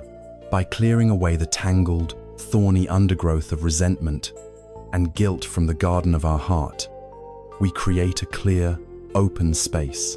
And with that space cleared, a new and far more beautiful quality has the room to grow. This act of release, of letting go of ill will, opens the door for a higher, more active virtue to arise in its place, the boundless heart of compassion. The courageous act of forgiveness clears the path. It is the essential work of pulling up the thorny weeds of resentment and ill will that choke the heart, leaving behind a space of open, workable soil. But a garden is not complete when it is merely empty. This newfound clearing is an invitation. It is an opportunity to consciously plant something beautiful, resilient, and life-giving in the place where the thorns once grew. Having let go of the burden of what we do not want, we now turn to the active cultivation of what we most deeply do. This is the practice of compassion, or karuna. It is the tender, trembling, and unwavering response of the heart to the sight of suffering in the world. While often used interchangeably, compassion is distinct from its close cousin, loving kindness, or metta. Loving kindness is the sincere wish for all beings to be happy. It is like the warmth of the sun, radiating goodwill and friendliness in all directions. Compassion, on the other hand, arises specifically in the presence of pain. It is the sincere wish for all beings to be free from their suffering. If loving kindness is the sun, compassion is the cool, gentle rain that falls on a parched and suffering land. It is the heart's direct answer to the first noble truth, the reality of dukkha. When wisdom sees that suffering exists, compassion is the heart's natural impulse to reach out and soothe it. It is vital to distinguish true compassion from its near enemy, pity. Pity creates distance. When we feel pity for someone, We look down upon them from a position of imagined superiority.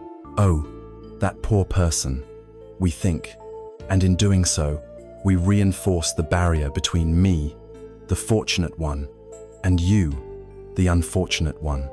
Pity is rooted in the ego. Compassion, however, dissolves the ego. The word karuna is sometimes translated as the quivering of the heart. It is an embodied empathy, a feeling with someone, not just for them. It arises from the recognition of our shared humanity, the deep understanding that I know the feeling of pain. This being is also in pain. May their pain be eased. Pity builds walls. Compassion dissolves them. The truest test of our compassion arises when we are faced not with an innocent victim, but with a person who is acting in a harmful, unskillful way. Our immediate, conditioned reaction is often one of judgment, anger, and condemnation. But a heart trained in wisdom and compassion has a different response. When we see someone consumed by rage, driven by insatiable greed, or speaking words of cruelty, the compassionate view allows us to see beyond the harmful action to the suffering that is fueling it. We understand that this person is acting from a place of profound ignorance. They are like a person sick with a high fever, thrashing about and hurting those around them, unaware of what they are doing. Our heart quivers not just for those they are harming, but for the person themselves, for they are deeply trapped in their own inner hell. Furthermore, with our understanding of karma, we see that with every unwholesome action, they are planting the seeds for their own terrible future suffering. Our compassion extends to the suffering they are creating for themselves in this very moment. This perspective does not mean we condone their actions or allow harm to continue, but it means our response can come from a place of clear-seeing compassion rather than reactive hatred, which allows for far wiser and more effective interventions. The ultimate expression of compassion is the complete willingness to put another's well-being before our own. This ideal is illustrated in its most profound form in the Jataka tales, the stories of the Buddha's previous lives as a bodhisattva being dedicated to achieving enlightenment for the sake of all others. In one famous story, the bodhisattva was walking through a remote, snow-covered forest. He came to a cliff edge and looked down into a ravine. There, he saw a mother tigress, emaciated and so weak from hunger that she could barely move. Nuzzling at her side were her newborn cubs, crying with hunger, trying to draw milk from a mother who had nothing left to give. The bodhisattva watched in horror as he realized that the mother tiger, in the final, desperate throes of starvation, was about to turn and devour her own young. In that moment, an overwhelming and unbearable compassion arose in the bodhisattva's heart that trembled for the suffering of the mother, driven to this terrible act by her pain, and for the suffering of the cubs, about to be killed. He saw immediately that his own human body was, in the grand scheme of things, a temporary vessel, prone to sickness and death. He thought, "My body is impermanent. Why not use it for the highest possible purpose?" Seeing a perfect opportunity to save 3 lives at the cost of 1 he was destined to lose anyway, he made his decision. He calmly walked to the edge of the cliff and threw himself down into the ravine, offering his own body as a meal to save the starving tigress and her cubs. This story is, of course, an extreme and mythic illustration. We are not expected to sacrifice ourselves in this way. Its purpose is to show us the quality of mind, of perfect compassion. It is a compassion so total that the illusion of a separate self, the deep-seated belief in my life versus your life, completely dissolves.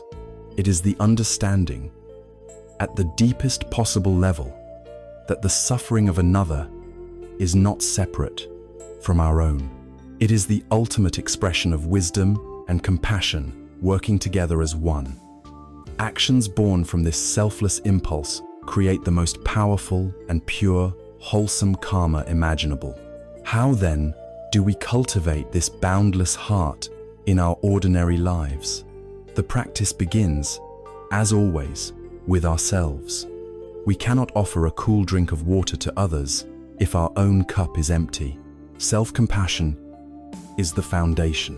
When we are suffering, when we have made a mistake, when we feel pain, we must learn to turn towards our own experience with the same kindness and tenderness we would offer to a beloved child.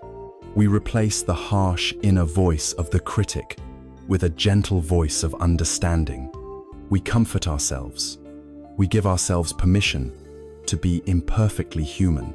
From this foundation, we can then extend our compassion outwards. A powerful formal practice for this is Tonglen, or sending and taking. In this meditation, we work directly with the breath to reverse our habitual, ego-based conditioning. On the in-breath, we visualize taking in the suffering of another person. We imagine breathing it in as a dark, heavy smoke. We take on their pain, their fear, their sickness. On the out-breath, we send them everything that is good. We breathe out our own peace, our health, our happiness, visualizing it as a bright, healing, white light that surrounds them and eases their suffering. This practice directly attacks the root of selfishness, which is to grasp at pleasure and push away pain. By intentionally taking in pain and sending out peace, we dissolve the barriers of the heart and train in the boundless courage of the Bodhisattva. In our daily lives, compassion is expressed in 1,000 small ways. It is in the act of truly listening without interruption to a friend who is in pain. It is in offering help to a stranger without any expectation of reward. It is in the choice to refrain from a sarcastic comment. It is in the patience we show to a frustrated child or an elderly parent. Every act of kindness, no matter how small, is a seed of compassion planted in the world. It is a karma that brings immediate peace to our own heart and has the potential to ripple outwards, soothing the suffering of others in ways we may never even know. This compassionate heart, which learns to embrace all of life with courage and tenderness, must eventually learn to face the greatest of all sorrows and the most profound of all mysteries. How does this path of wisdom and compassion prepare us to face the reality of our own impermanence, to approach the great gate of death, not with terror, but with grace? Our path of inquiry has led us from the tangible actions of our daily lives to the subtle realms of compassion and forgiveness. We have explored how to live with skill and integrity, but a path that only teaches us how to live without teaching us how to die is an incomplete path. The final, unavoidable reality of our existence, the one great truth that unites every living being, is that of impermanence and death. In our modern culture, death is treated as a failure, a taboo, a terrifying subject to be avoided at all costs. We sanitize it, hide it away in hospitals, and speak of it only in hushed, euphemistic tones. But the Buddhist tradition takes a radically different approach. It teaches that the mindful and courageous contemplation of death is not a morbid fascination, but one of the most powerful and life-affirming practices we can undertake. For it is only by learning to face death wisely that we can learn to live truly. And it is only by understanding the karma of our final moments that we can appreciate the profound importance of every moment that precedes it. The fear of death is not a single, simple fear. It is a complex knot of our deepest anxieties. It is the fear of annihilation, the terror of our personal story coming to a definitive end. It is the fear of the unknown, of what, if anything, comes next. But perhaps most acutely, it is the fear of loss.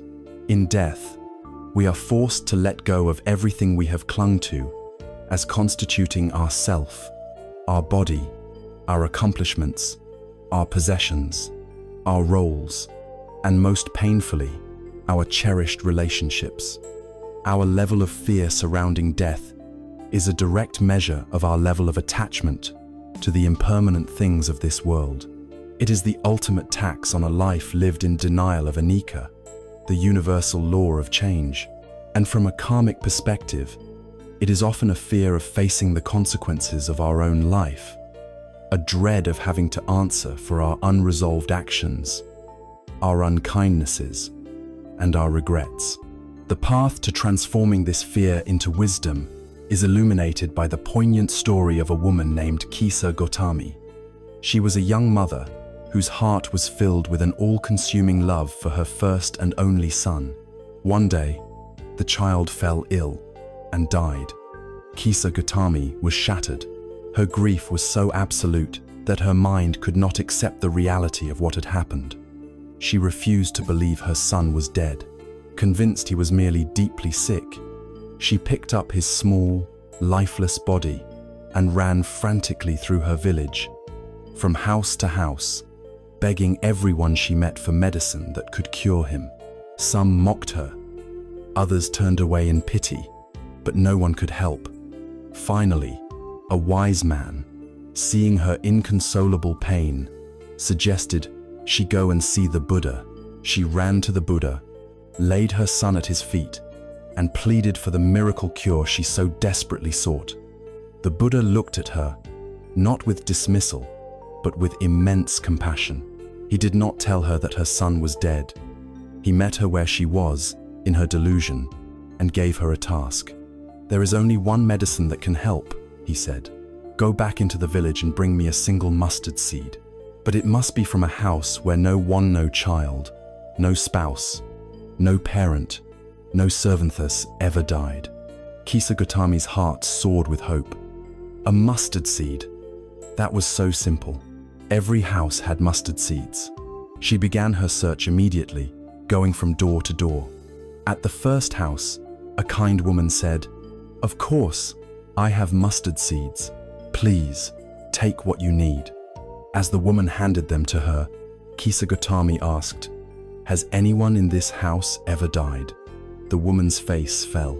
"Oh, my friend," she said softly, "the living are few, but the dead are many. I lost my husband just last year." Kisa Gotami left without the seeds and went to the next house, and the next, and the next. The story was the same at every door. "We have plenty of seeds, but our eldest son died here. Take all the seeds you want, but my mother passed away in this very room. In our family, we have seen many deaths. She went through the entire village and could not find a single household untouched by loss. As evening fell, she sat by the side of the road, exhausted and empty-handed. She watched the lamps being lit in the village homes, flickering brightly for a time, and then, one by one, being extinguished into the darkness.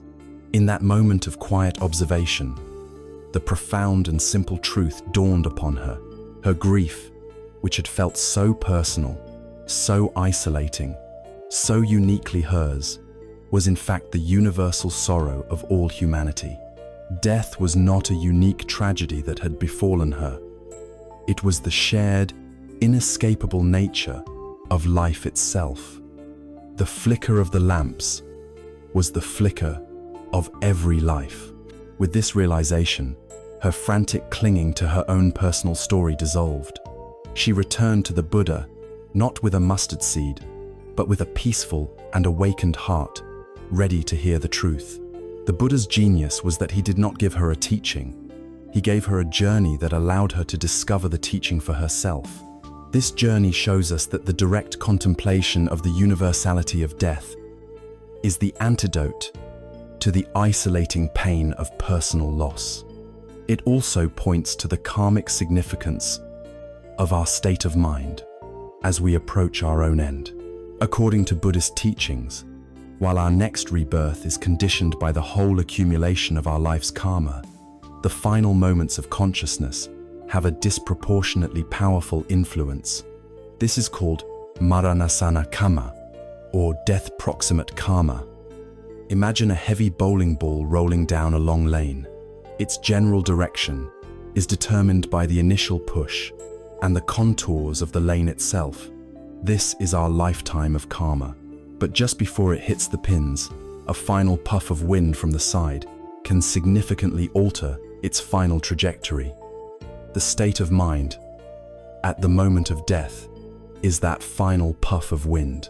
It is said that three things can arise in the mind of a dying person. First, a memory of a powerful past karma can surface.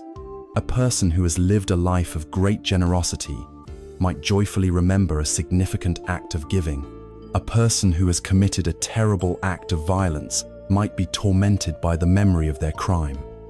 Second, a karma nimitta, or a symbol of their karma, can appear. A doctor might see the faces of patients they have healed. A butcher might see a knife or the animals they have slaughtered. A dedicated meditator might see their meditation cushion or a temple.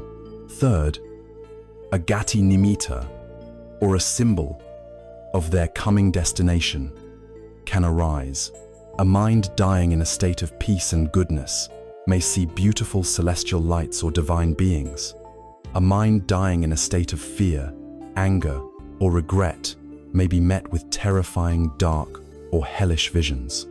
The final moment of consciousness grasps one of these objects, and the quality of that consciousness, whether it is wholesome or unwholesome, acts as the bridge, the linking force that conditions the very first moment of consciousness in the next life. This is why a peaceful death is considered so vitally important. It underscores the incredible power of the present moment. A lifetime of negativity can be mitigated by a final moment of genuine repentance and peace. And a lifetime of goodness can be squandered by a death filled with terror or anger. This is why cultivating a peaceful, wholesome mind throughout our lives is the best possible preparation for our death. This leads us to the formal practice of maranasati, the mindfulness of death. Again, the purpose of this practice is not to become morbid, anxious, or depressed. Its aim is to destroy the causes of fear and to infuse our life with a sense of vibrant, precious urgency. The first benefit of regularly contemplating death is that it systematically overcomes our fear of it. By familiarizing the mind with this reality, we strip it of its power as a terrifying unknown. It becomes less like a monster lurking in the shadows and more like a natural, predictable, and universal process, like the setting of the sun. The second benefit is that it is the ultimate tool for appreciating life. When you are deeply aware that your time is finite and uncertain, you stop taking it for granted. You stop sleepwalking through your days. Every moment, every relationship, every breath becomes an infinitely precious gift. It is the most powerful antidote to procrastination and the wasting of our lives on trivialities. The third benefit is that it is a profound catalyst for mental purification. Remembering that you could die at any moment provides a powerful motivation to heal rifts, to forgive others, and to let go of petty grudges and resentments. Who wants their final karma on this earth to be rooted in a trivial argument? Who wants their last thought to be one of bitterness?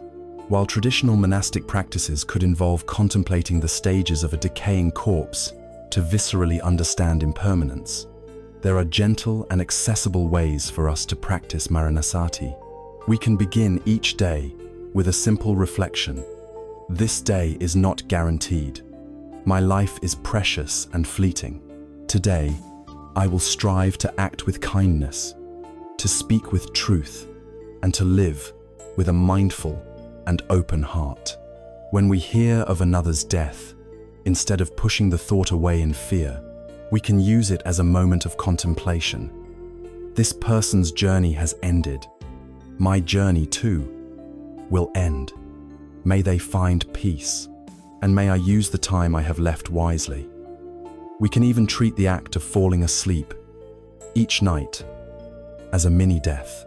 We can take a few moments to review the day, to let go of its successes and failures, to make peace with what has been, and to set a wholesome intention for the morning, should we be fortunate enough to awaken. Ultimately, a good death is not an accident that occurs in our final hours. It is the natural and seamless culmination of a good life. A life lived with awareness, with a kind and compassionate heart, and with a wise understanding of impermanence, will naturally lead to a death that is peaceful and fearless. The real inheritance we leave behind is not our material wealth, which turns to dust. The only thing we truly carry with us is the quality of the consciousness we have cultivated throughout our lives. The journey of Kisagotami shows us that courageously facing the truth of death does not lead to despair. It leads to a profound and peaceful connection with all of life.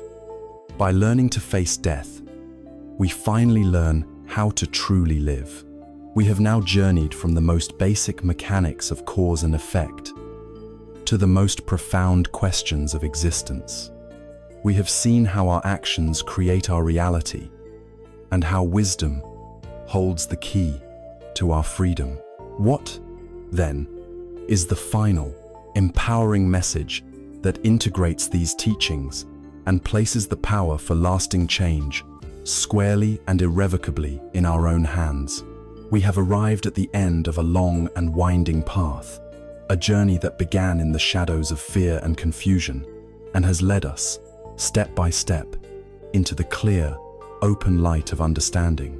We began with the common, heavy perception of karma as a cosmic system of punishment, an unseen judge watching over us, a ledger of cosmic debt that left us feeling like helpless victims of our past. But through this journey, we have dismantled that prison of fear. We have replaced the myth of punishment with the reality of a natural law, as impersonal and as consistent as gravity. We learned that karma is not our fate, but our action. We learned that the result is not a sentence, but a ripening. And we discovered that the ultimate arbiter of our destiny is not an external God, but the quality of our own intention, the silent, powerful force at the very heart of our own mind. We have seen that we are not helpless prisoners, but active gardeners, with the power to purify the soil and to choose the seeds we plant. Now, we gather all of these threads together to weave a final, empowering understanding, a truth that places the key to our own liberation firmly in our own hands. There is a timeless story told of a seeker who, troubled by the world's suffering and the concepts of reward and punishment, went in search of a wise being to ask, "Show me the nature of heaven and hell." The guide led the seeker to a large, celestial hall. In the center of the hall was an enormous pot filled with the most fragrant, delicious stew imaginable. Seated around this pot were countless people, yet they were wailing and moaning in misery. Their faces were gaunt with hunger, and their eyes were filled with rage and despair. The seeker saw that each person held a spoon with which to eat the stew, but the spoons were all strangely designed, with handles so long that it was impossible for anyone to bring the food back to their own mouth. They could reach the stew, but they could not feed themselves. Tormented by the smell of the food, they could not eat. They could only glare at each other with hatred and envy. "This," said the guide, "is hell." The guide then led the seeker into another hall. To the seeker's astonishment, the scene was identical. The same magnificent hall, the same giant pot of delicious stew, the same impossibly long spoons. But here, The atmosphere was one of pure joy. The people were well fed and content, their faces bright with laughter and camaraderie. The seeker was baffled. "How can this be?" he asked. "The conditions are exactly the same." The guide simply pointed. The seeker looked closely and finally saw the one crucial difference. In this room, the people were not trying to feed themselves. They were using their long spoons to reach across the pot and gently feed the person sitting opposite them. In turn, they were being fed by their neighbors. Their own nourishment was the natural result of their care for others.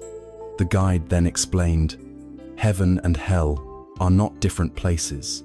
They are the same place, with the same conditions. The only difference is the karma of the inhabitants. Hell is the karma of frantic selfishness, where each being is locked in the prison of their own craving, leading to collective starvation. Heaven is the karma of wise compassion, where each being understands that their own well-being is intrinsically connected to the well-being of all. They have learned to feed each other." This parable is the culmination of our entire journey. It tells us that our happiness and suffering are not determined by our external conditions, the room, the spoon's butt, by the quality of our intentional actions, our karma. The universe does not deal in punishment and reward. It deals only in results. The result of selfish, grasping action is suffering. The result of compassionate, generous action is peace and happiness. The choice of which action to perform is, and always has been, entirely our own. The Buddha declared this truth with profound clarity. He taught, "All beings are the owners of their karma, the heirs of their karma. They are born of their karma, related to their karma, and live supported by their karma. Whatever karma they do, for good or for evil, that they will inherit." Let us look at these words closely. To be the heir of our karma means we must take ownership of the present moment. The conditions of our life right now, our health, our relationships, our circumstances are our inheritance from the actions of our past selves. We cannot deny it or blame anyone else for it. We must accept this inheritance with the grace and realism of someone who has been bequeathed a vast, old estates. And parts may be beautiful gardens, others may be tangled wastelands. This is our starting point. But crucially, we are not only the heir, we are, in this very moment, the creator. We are the one writing the will for our future self. Every action we perform today, through our body, speech, and mind, is a bequest we are leaving to the me of tomorrow, of next year, of the next lifetime. The past is a memory, a dream from which we are now awakening. The future is a concept, an unwritten story. The only place where we have any real power, the only place where karma is actually forged, is in the vibrant, alive, and limitless potential of the present moment. This realization annihilates any notion of fatalism or predestination. You are not a fixed entity, doomed to repeat the patterns of the past. You are a dynamic process, a flowing river, constantly recreating yourself with every choice you make. Each breath is an opportunity to begin again. Each interaction is a chance to plant a new seed. The tools for this creation are the very gates of action we have explored. We learn to master our body, using it not as an instrument of harm or heedless consumption, but as a vehicle for kindness and service. We learn to master our speech, transforming it from a potential weapon of division and falsehood into an instrument of healing, truth, and connection. And most importantly, we learn to master our mind. This is the ultimate control panel of our karmic reality. By cultivating mindfulness, we create the space to observe our intentions before they become irreversible actions.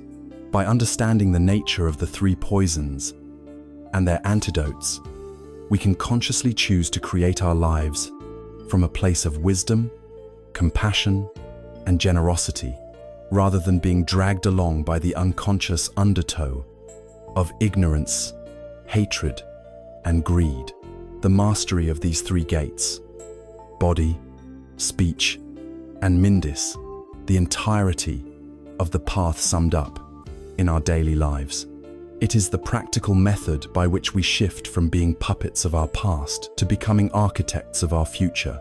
The message of karma, when stripped of all its superstitious and fearful baggage, is the universe's ultimate declaration of your freedom and your power. It is a message of radical responsibility, but also one of boundless, radical hope. It tells you that no matter how tangled the garden of your past may be, you have, right now, the tools and the capacity to cultivate a future of beauty, peace, and awakening. The power to end your suffering and to realize a profound and unshakable freedom has been, and always will be, waiting for you in the palm of your own hand. Our journey together is now coming to a close. We began in a place of shadow, wrestling with a concept that often inspires more fear than freedom. We looked at the notion of karma as a cosmic punishment, an inescapable fate forged by a past we cannot change, a source of anxiety about a future we cannot control. We stood together inside that invisible prison of guilt and apprehension, but step by step, we have walked out of that prison and into the open air of a new understanding.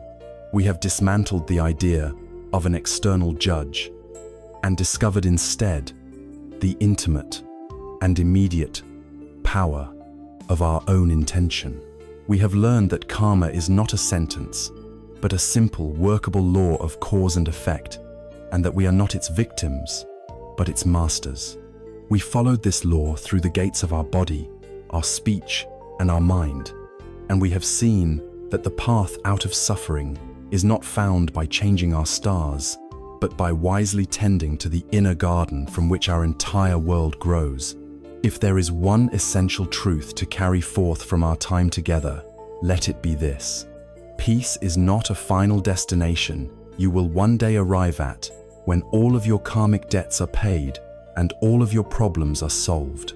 It is not the absence of storms, but the profound skill of building a calm and unshakable center within yourself, an anchor of awareness that can hold steady no matter how fiercely the winds of life may blow.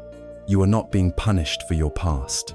You are simply and profoundly experiencing the results of your own mind.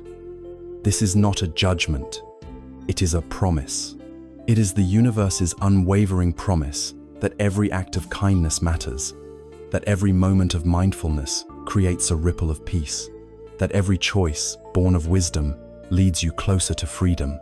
The law of karma, when seen with clear eyes, is not a law of bondage, but the ultimate law of liberation. It is the guarantee that your future is not sealed, and that at any given moment, you have the power to plant a new seed. And so, we leave you here, at the true beginning of your own path. The architect of your life is you. The sculptor of your mind is you. The path to lasting peace begins not with changing the world outside, but with courageously and compassionately understanding the universe within. Look to your own intentions. Guard your speech as you would a precious treasure, and know that with every conscious breath, you are creating your world anew. The power to be free has not been hiding in some distant heaven or in a future lifetime. It has always been right here. It has always been in your hands.